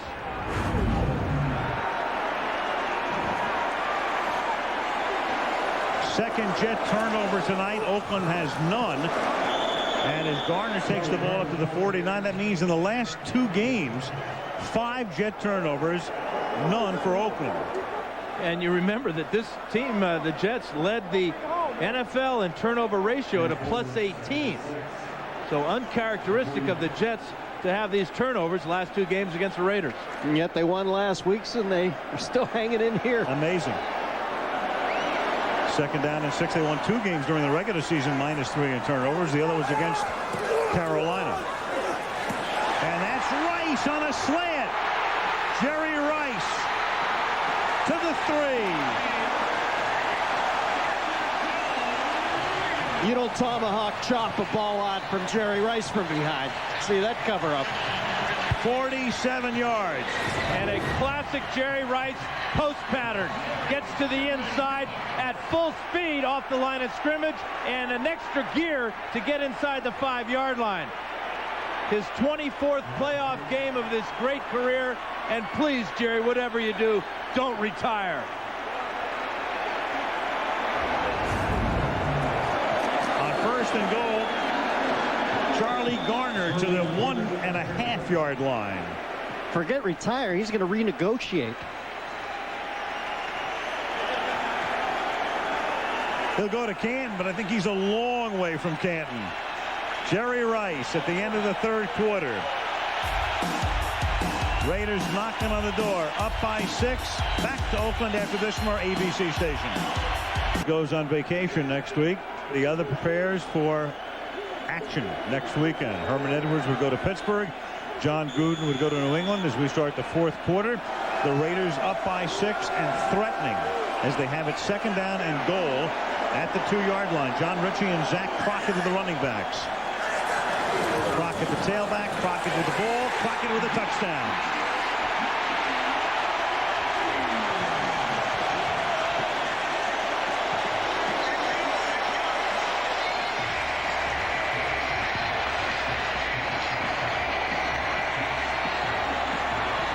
And the Raiders are going to go for 2 with a 12-point lead.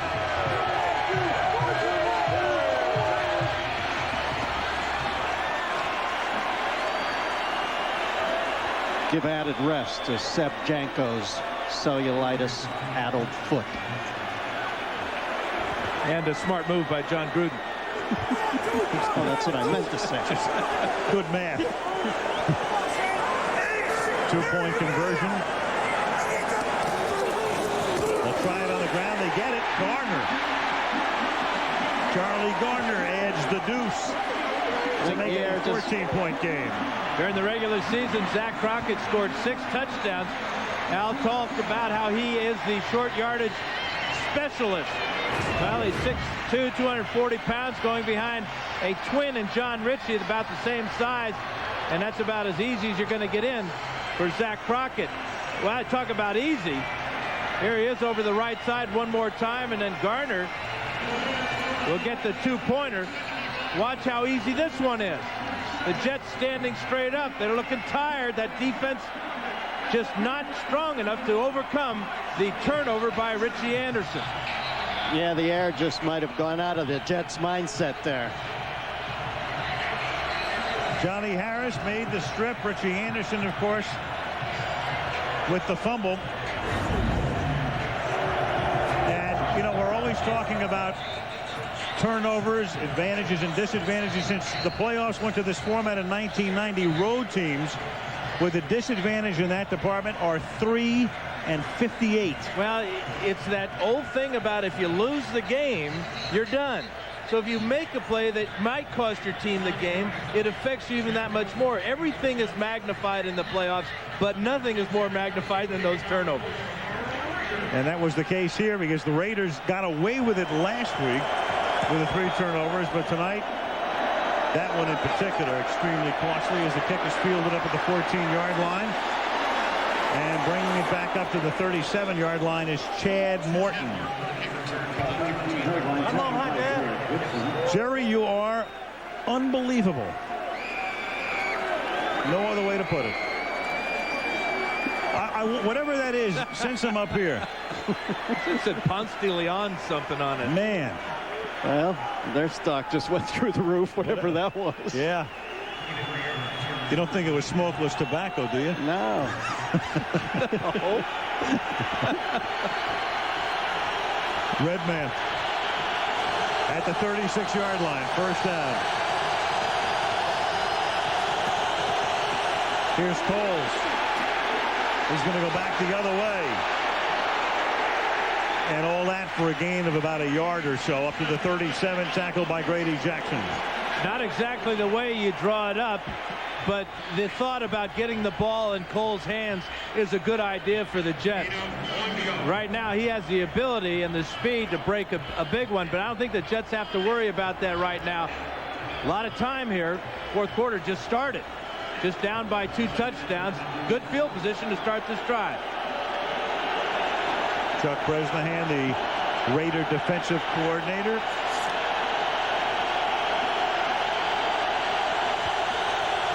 Second and 9 from the 37. And Corbett gets open in the seam and a first down at the Raider 43-yard line. Third grab tonight for Wayne, all of them very important. 20-yard pickup. Well, Corbett will get to the inside and he'll work against the safety, Anthony Dorsett here. Dorsett playing deep, allows Corbett to cut across the middle. They do not want the Jet receivers to get behind them. Chuck Bresnahan and the Raider defense will allow this type of play right on down the field. At the 43, first down.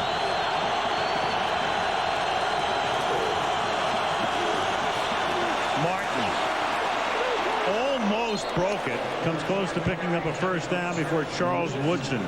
Well, obviously the Jets had to answer the call when they came out for the second half. Did so. Looks like they might answer it again here.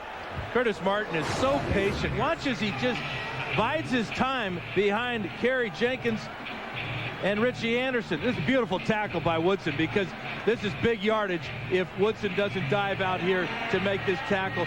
Fighting off the block of Anderson and bringing down Martin, who is now 5 yards away from 100 on the night. Second and 1 at the 33-yard line.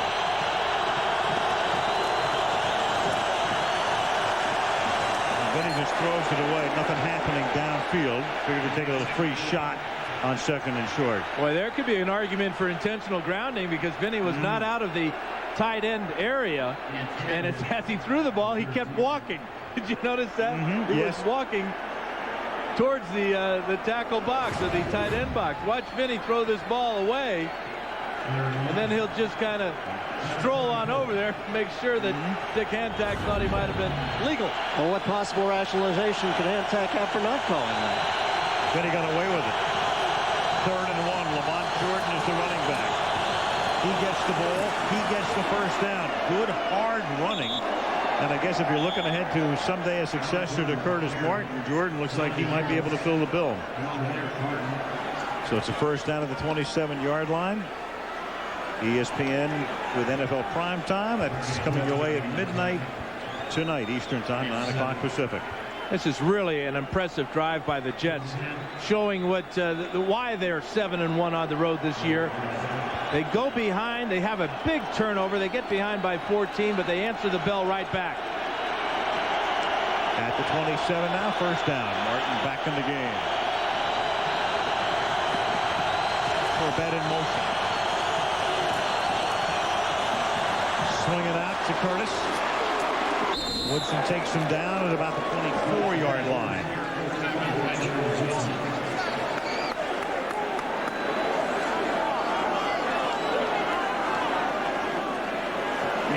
They take a close look at Charles Woodson. He looks to be a little bit winded. Remember, he does not practice much during the week because of that bad toe. He spends a lot of time on the stationary bike to keep his conditioning up, but there's no such preparation for the real deal.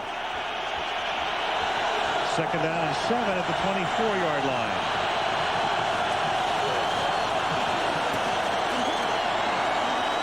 Into traffic, nearly picked off, and then Dorsett with a flag being thrown does not pick it off in the end zone.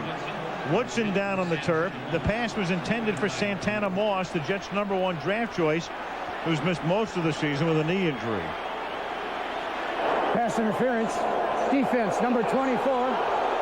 First down. Well, the Jets are not shying away from Charles Woodson. They know he's hurt. They know his conditioning may be suspect.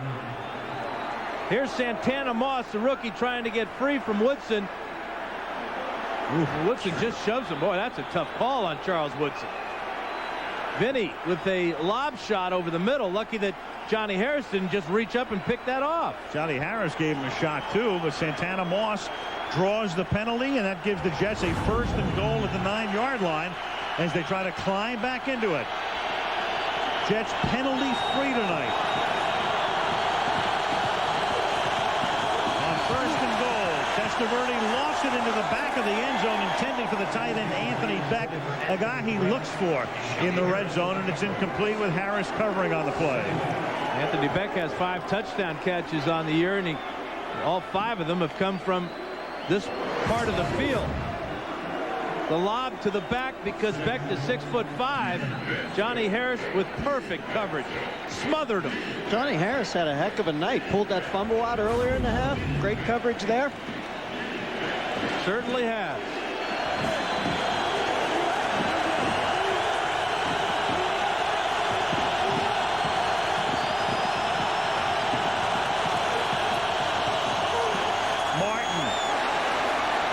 Adjusts and takes it to the 4. Good running tackle by Chris Cooper, setting up a 3rd down and goal. And good blocking on the outside by Richie Anderson, who you know is just dying inside after having that ball pulled out by Harris. He was very tenacious, leading Curtis Martin to the outside. Watch number 20 at the fullback position on the counter. Kerry Jenkins with the block, and now Anderson working on Marquez Pope. Good hustle by Chris Cooper, stopping that one too. That puts Martin over 100 yards tonight. 3rd and goal from the 4. Then he throws, and that's incomplete. Knocked down by Woodson, intended for Coles. And now with 10:21 remaining, and you're down by 14, Herman's going to go for it. And if Charles Woodson has a healthy foot, he is in the end zone the other way.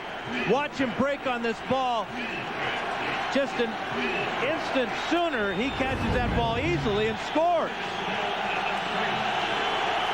Herman Edwards on 4th and goal. Down by 14, is showing a chip shot field goal. I think it's a good call. Keep your eye on Curtis Martin. Then he throws. Caught by Anderson. A little bit of redemption right there. Touchdown, Richie Anderson on a 4th and goal. Well, that is huge. You know, the Jets, again, having a lot of success spreading out their offense and then thus spreading out the defense of the Raiders. Richie Anderson in the slot here, working behind Anthony Beck. Look at the lane. Pass protection's been pretty good, too, tonight. 28 throws for Testaverde, no sacks. He could have walked that ball to Richie Anderson. John Hall for the conversion. And it's a 7-point game again. So the Jets just keep hanging in as they have almost all season long. From 14 down to 7 down with 10:18 left. 4-17.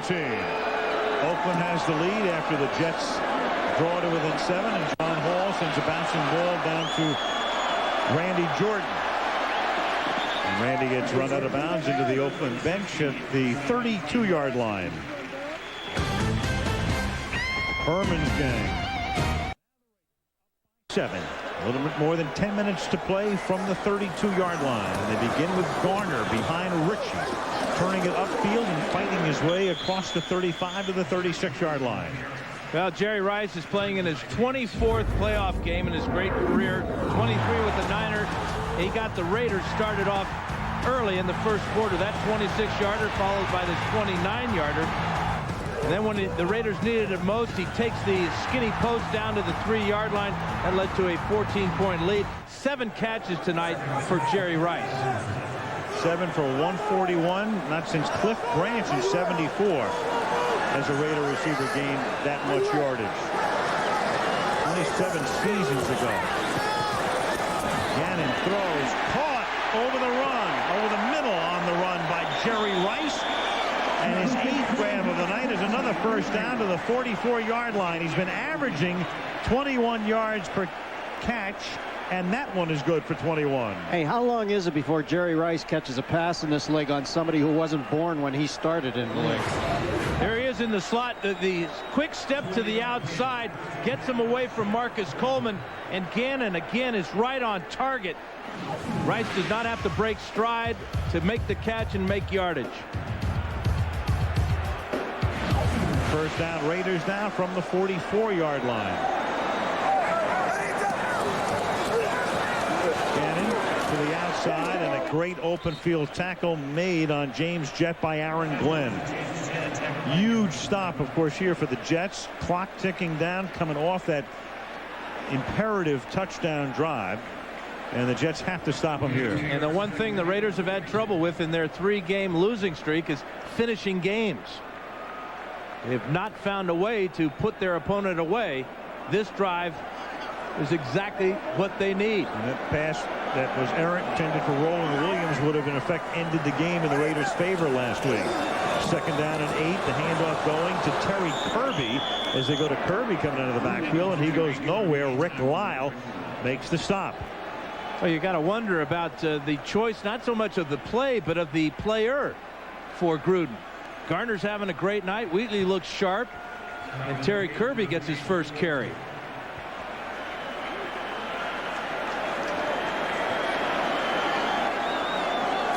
Third down, 8 now at the 42-yard line. Well, they better keep their eye on Jerry Rice. That's all I know. In the slot. That's Brown in motion. Brown goes over the middle. The pass goes over the middle, but to Jerry Porter for a first down.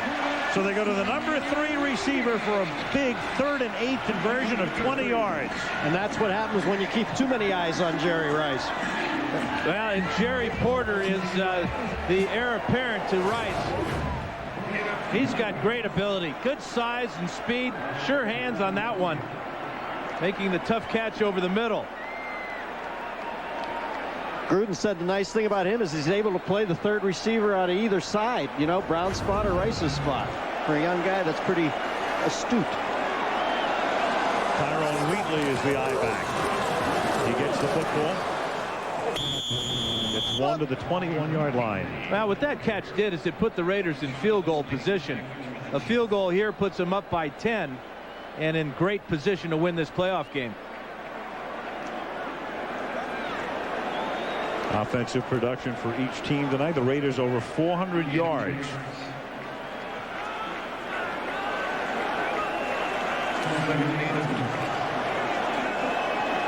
Raiders finishing 4th in the NFL in scoring this season. They put 24 up tonight. 2nd down and 9 at the 20-yard line.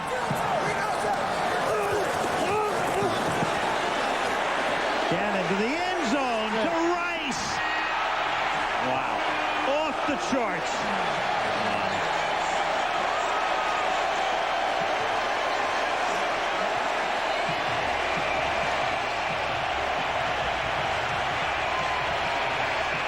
Either side of the bay, either side of the end zone. No matter, Dano. Well, watch the moves.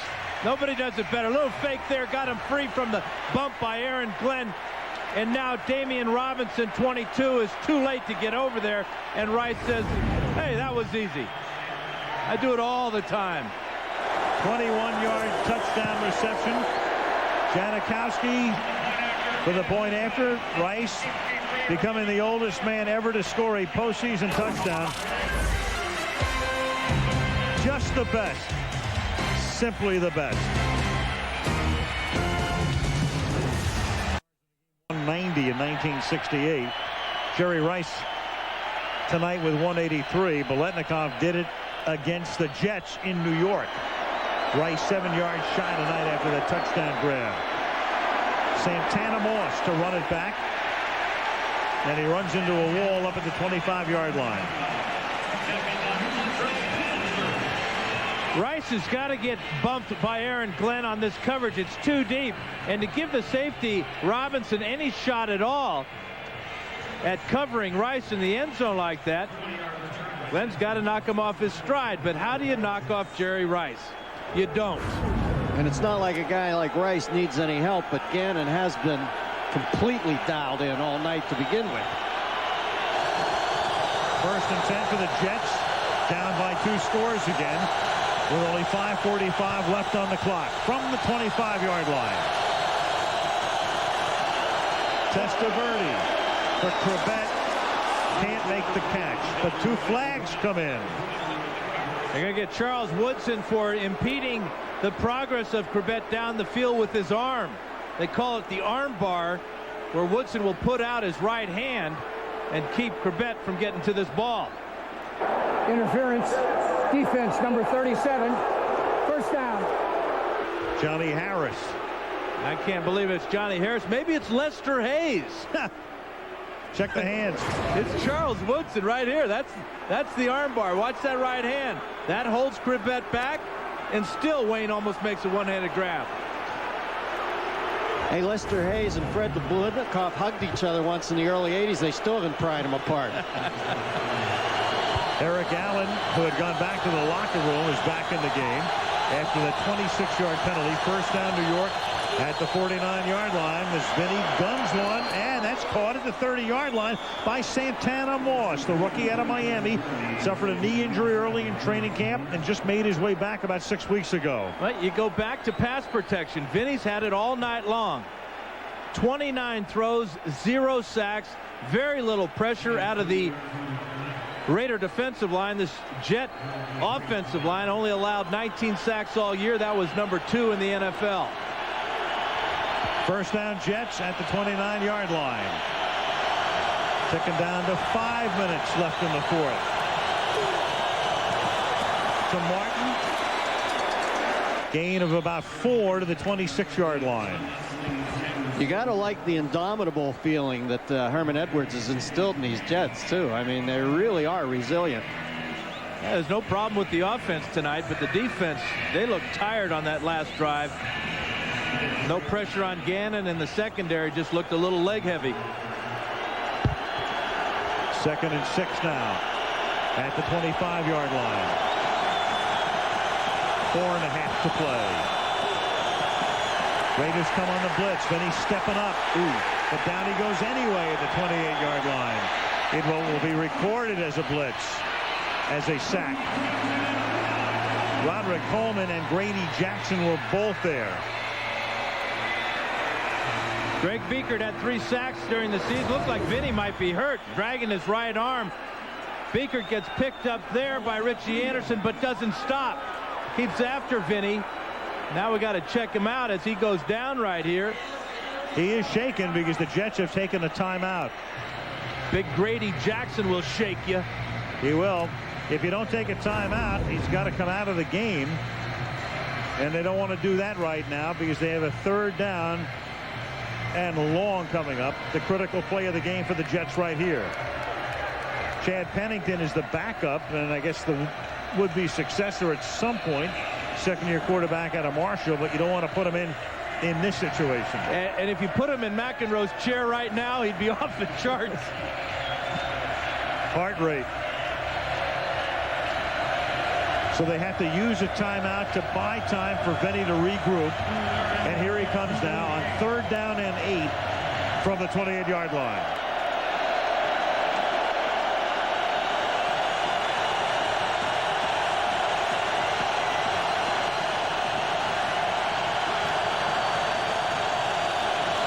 Raider blitz. He gets it away. It's caught, taken to the 20. It's Richie Anderson. He dropped the ball, but recovers it himself. However, he is shy of the 1st down, and clearly you're going for it on 4th and 1 here. And that was the key on that play. Vinny knew he didn't have to get all the yardage for the 1st down, that Herman Edwards would go for it on 4th down because you have to. Watch for the cluster route now where the Jets will bunch their receivers and try to get a pick against man-to-man coverage by the Raiders.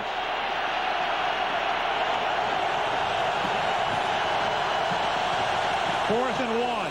It's a little toss back to Lamont Jordan. And Jordan puts his shoulder down and gets the 1st down and takes it to the 11-yard line. Jordan's got real strong legs. He's got real power. And when you lower your shoulders like that, you drive through tacklers. Brilliant play selection by Paul Hackett, faking the dive up in the middle, and then the flip to the outside. It's a big man coming at you. Not only does he have strong leg drive, he has the belief of his coach, a rookie getting the call on a 4th down call late in the 4th quarter. Very impressive. 5'10", 130. 1st and 10. The ball is at the 11-yard line. 3 minutes to play. Testaverde slings it to the outside. That's caught. Anderson tries to get out of bounds, but can't. Tackled there by Johnny Harris. They can't afford to throw passes like that don't stop the clock. Hit now. They've had to use it one timeout just a couple of moments ago. In a position now where they're clearly forced, if they can score, to onside kick with 2.5 to go. 2nd down and 5. They can't get a 1st down without a touchdown. Got to throw this ball into the end zone or out of the back of the end zone. Then he throws it over the middle and is caught, and they do anything but. It's Richie Anderson to the 4-yard line, doing the Raiders a favor. It's like an odd syndrome we've seen sometimes this year where they're almost too relaxed about the constraints of time. We've seen it with other teams. And not only that, they're going to take it right down to the 2-minute warning. So there goes a free timeout.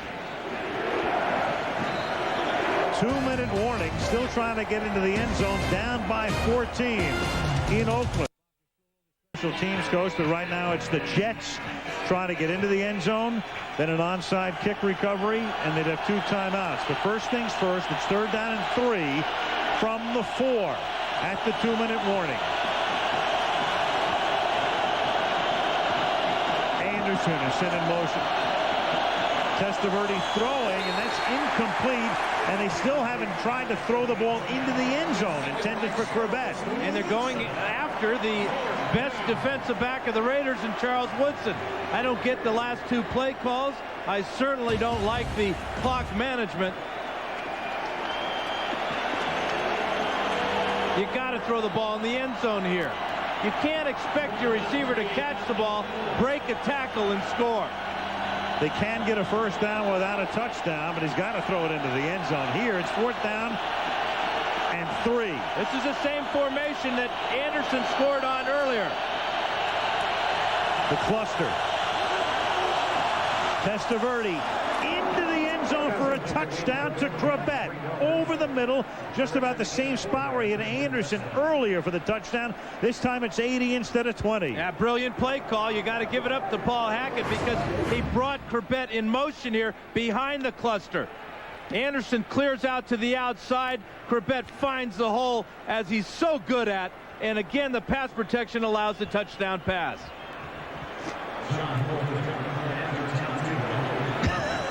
Chucky. He's so tough to read.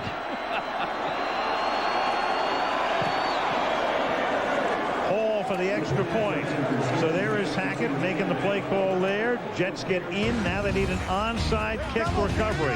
They have 2 timeouts. Oakland up by 7. Kick situation coming up right now. When onside kicks are anticipated, as will be the case here, you recover, if you're the kicking team, only a fourth of the time. If you try to surprise your opponent, as you see, you recover 2 out of every 3. So the Jets with 2 timeouts, and no matter what happens, they'll take their timeouts, even if they don't, as you look at Mike Westhoff, they'll take their timeouts defensively. But if the Raiders recovered, clearly it's a situation where the field position is going to make it very different, very difficult for the Jets. And it is Hall who lofts one all the way down to the 11-yard line. Shockingly, and Tim Brown is out of bounds at the 22 with 1:49. So now the Jets have chosen to take their timeouts and try to get the ball back on a punt. Wildcard Saturday brought to you by Chrysler. Drive equals love. Bud Light, for the great taste that won't fill you up and never lets you down. Make it a Bud Light. Siebel, good service is good business. And FedEx, ground, international, online, or express, don't worry. There's a FedEx for that. They threw you off a little with that kick. They certainly did, but I don't like that call. I don't like that call.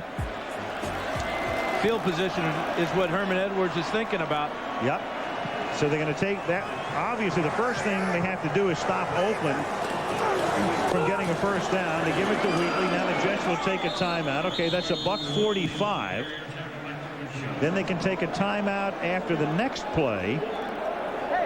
But then the Jets are forced in a position where the Raiders will take all of the time off the clock that they can before they punt and leave the Jets with no timeouts and a lot of the field to traverse. And you also got to think about the Raiders punter, Shane Leckler, who led the NFL in punting this year, 46 yards per kick. But that might give an opportunity for Santana Moss to get a big return, which is exactly what the Jets will need.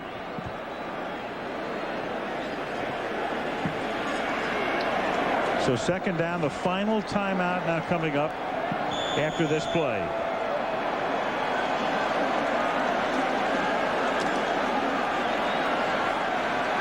Vinny just waiting in the wings. From the 21.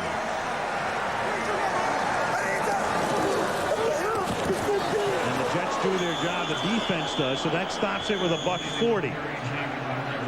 You know, Al, some would say maybe Herman Edwards is being a little overly patient here, but if there's anybody who knows about cutting it close, it's Herman, who's in one of the most famous cutting it close plays of all time. Pasarchek fumbles, bounces right up to Herman. He was leading the good life there. Couldn't have got a nicer hop. Turned it at the very end of the game, a play that still haunts New York sports fans. I don't believe what I just saw. Well, the Jets right now cannot stop the clock after the next Raider play. So let's say the play takes about 5 seconds. Then the 40-second clock starts to tick down.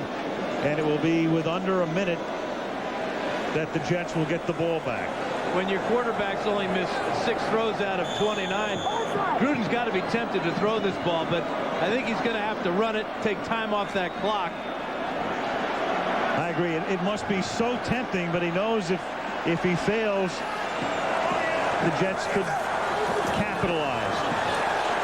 Garner. Oh, this is going to make everything move. Everything. They're on to Foxborough. Touchdown.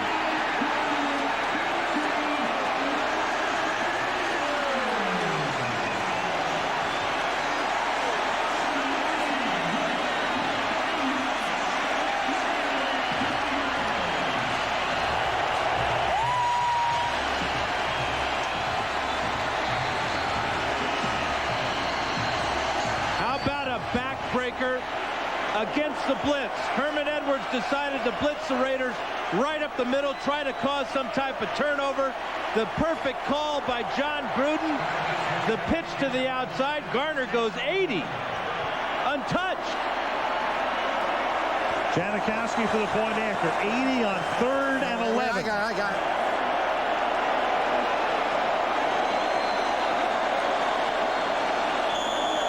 And now down by 2 touchdowns and out of timeouts.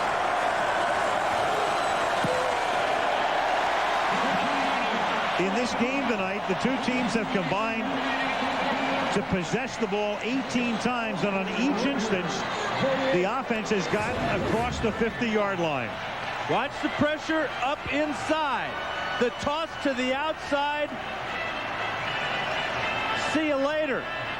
Roland Williams out in front. Key block and hold by Tim Brown on Victor Green. Gets away with it. And Charlie Garner, bad foot and all. Got the longest run of the season for him. Getting across the 50 in dramatic fashion that time, Al. That equals the second longest run in postseason history, and also it's an historic run in our mind's eye, because when you think back to the longest run in Raider postseason history, prior to this, it was Marcus Allen in that memorable run in the Super Bowl in Tampa against Washington. Tim Brown on the outside with the key block right there. And when you add this 80 to what the Raiders have done tonight, they go over 500 yards in offense. You don't think that traveling across the country 3 times in 7 or 8 days affects the defense? 500 yards worth of affecting that defense. Cameron tried to go in tight on the eyes there for that Willie Brown perspective on the long touchdown. It's Raider lore. It's all over the place, Al. Tim Brown, Jerry Rice, Rich Gannon. Well, the last thing they wanted to do was have to play a game this week when they had the bye week secure, but at least right now their season will go on. And the Raiders will go to New England next week to take on the Patriots on Saturday night as Moss drops the ball at the 7-yard line. And then works his way out of bounds up at the 26. So barring the wackiest miracle imaginable, here's the way it will look. Oakland against New England. And then tomorrow, Miami meets Baltimore. And the winner of that game goes to Heinz Field in Pittsburgh next week. You think Bob Kraft thought he'd have a night game in the playoffs, Al, early in the season? I'm not sure Bob Kraft thought he'd have a game in the playoffs this season. Yeah, the Raiders will get a taste of that jet lag, having to go back to Boston. But they're rolling now, aren't they? From the 26-yard line, first down for the Jets. Testaverde dumps it off to Curtis Martin over the middle, and Curtis up to the 48-yard line. Well, whatever Herman's selling, though, the Jets have definitely bought, because they're taking it down to the final tick. 859 yards of offense in this game. 5:02 for Oakland, 3:57 for the Jets. On 1st and 10, that pass is caught by Coles, and he steps out of bounds just at about the first down marker. Well, obviously the ship has sailed, but it's nice to see Herman put his stamp on this squad. I mean, you have Groh defect back to the college ranks. You wonder what you're going to do, and they've picked the right guy. Hey, Al? I would say, and it was a surprising choice. Terry Bradway came in as the general manager. Groh shocking everybody, and Herman had not been a head coach. He was Tony Dungy's defensive backfield coach and assistant head coach at Tampa. 2nd down and 1, and Vinny stepping up, throws to Coles and makes the catch at the 32, and he takes it to the 16-yard line. So the Jets just refused to die. Vinny now will come up and spike the ball. And that stops the clock with 33 seconds. Yeah, you look at the Jets and their future with Lavernius Coles coming on as he did this year. They get Santana Moss to get healthy next year. With Wayne Corbett operating over the middle, if Vinny comes back and gets more and more comfortable with Paul Hackett's offense, don't forget Curtis Martin. the Jets will be in the playoffs again next year. 2nd down and 10 now at the 16-yard line.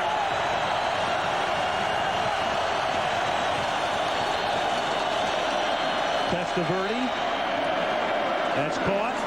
And Coles finally does get out of bounds at the 3-yard line.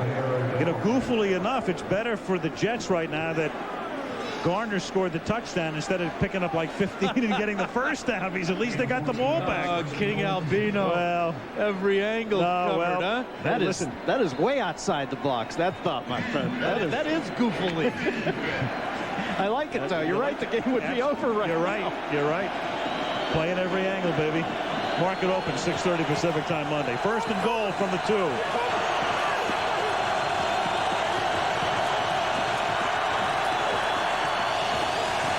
Kenny lofting it, and it is incomplete.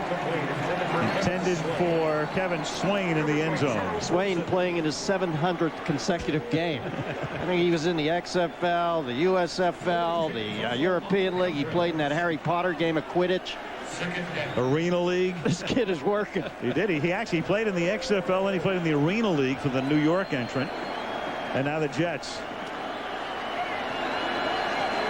2nd down and goal. I wonder if Gannon feels good about his game. He should. And they give it to Martin, and can he get in? No, he can't. Well, whatever chance they had, that will just about end it right there. Because it's 3rd and goal. Then he throws for the end zone as the clock ticks down, and that's incomplete. They want a flag. Don't get it. Clock ticks down to 3-0, and the Oakland Raiders, the number 3 seed in the AFC, advance in the playoffs. Nice game, fun game.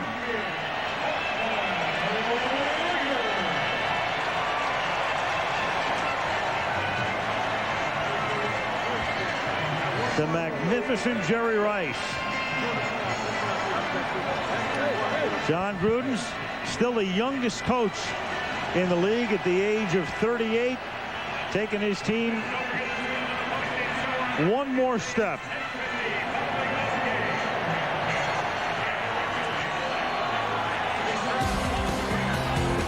And it ends with the Oakland Raiders beating the New York Jets 38-24. We'll wrap it when we come back.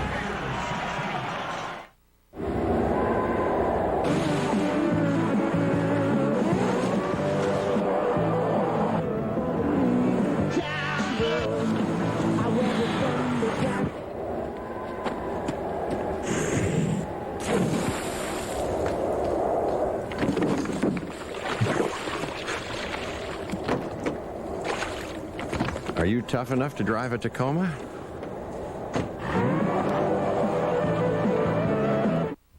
It's beautiful. Yeah, Thanks for all your help. it's my job.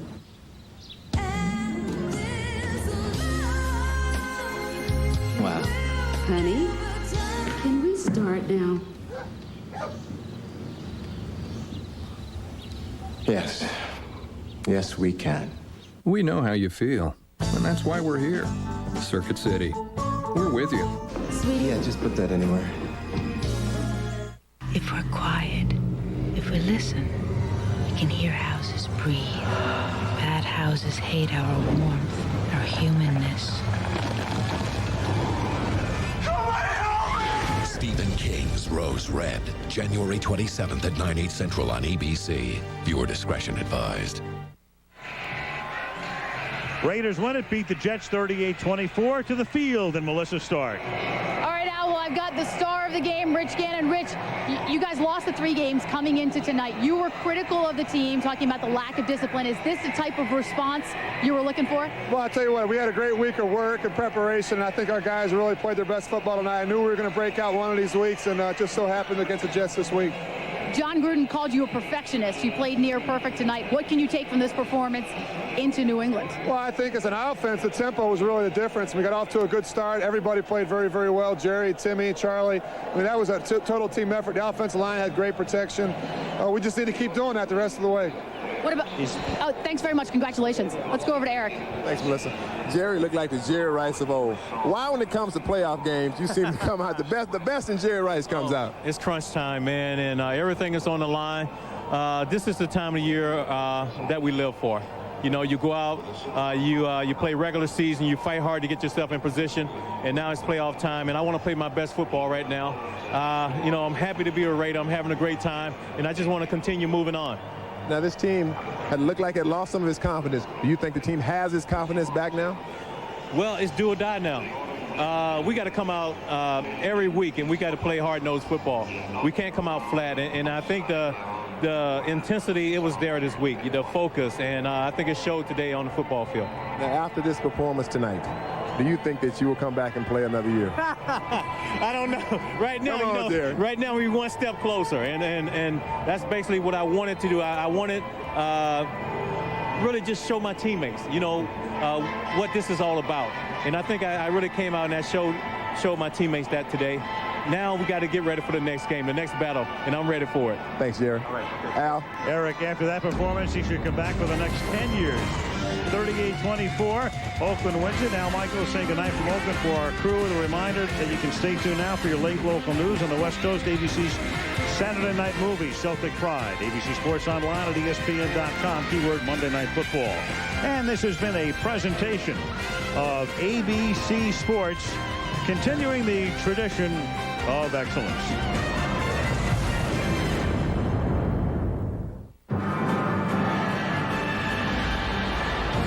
ABC Sports thanks you for watching this presentation of the National Football League.